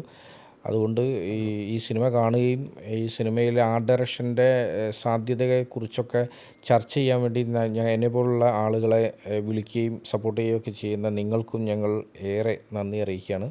അതുപോലെ പ്രേക്ഷകൻ്റെ ഭാഗത്തു നിന്ന് കലാസംവിധാനത്തിൻ്റെ പല പല മുഖങ്ങൾ യക്ഷിതാടത്തിലാണെങ്കിലും ഇതിലാണെങ്കിലും നമ്മളെ ഞാൻ പോലും ശ്രദ്ധിക്കാത്ത പലതും നമ്മളെ വിളിച്ചറിയിക്കുകയും പിന്നെ അതിൻ്റെ ഭംഗിയെക്കുറിച്ച് ചർച്ച ചെയ്യുകയൊക്കെ ചെയ്യാറുണ്ട്. അങ്ങനെയുള്ള എത്രയോ പേരുകളുണ്ട്. അവരോടൊക്കെയുള്ള നന്ദി കൂടി ഞാൻ ഈ അവസരം ഉപയോഗപ്പെടുത്തുകയാണ് അറിയിക്കാൻ വേണ്ടിയിട്ട്. ഏതായാലും വളരെയധികം സന്തോഷം. ഞാൻ സജീഷനിലേക്ക് എത്തിയ തന്നെ ഈ സിനിമയിലെ ആർട്ട് ഡയറക്ഷൻ ഡിപ്പാർട്ട്മെൻറ്റിൽ എൻ്റെ ഒരു കൂട്ടുകാരൻ മനോജ് എന്ന് പറയുന്ന ഒരു വ്യക്തി വർക്ക് ചെയ്യുന്നുണ്ട്. അപ്പം മനോജ് വഴിയാണ് ഞാൻ സജീഷനിലേക്ക് കണക്ട് ചെയ്യുന്നത്. അതെ, മനോജ് എൻ്റെ ഡിസൈനറാണ്. മനോജ് എന്നെ വിളിച്ച് പറഞ്ഞു ഇങ്ങനെ ഒരു സംഭവം ഉണ്ട്. അപ്പം ഞാൻ പറഞ്ഞു, മനോജ് പറഞ്ഞോ, കുഴപ്പമില്ല, നീ പറഞ്ഞാൽ മതി സമയം എന്ന് പറഞ്ഞു. അപ്പം പിന്നെ ഞാൻ കൊച്ചിയിലുള്ള സമയത്ത്, ഞാൻ ഫ്രീ ആവുന്ന സമയത്ത് നമുക്കിരിക്കാൻ നന്നേ ഞാൻ പറഞ്ഞിട്ടുണ്ടായിരുന്നു. അതേതായാലും ഇന്നത്തേക്കായി വളരെയധികം സന്തോഷം. Thank you. Okay, thank you so much.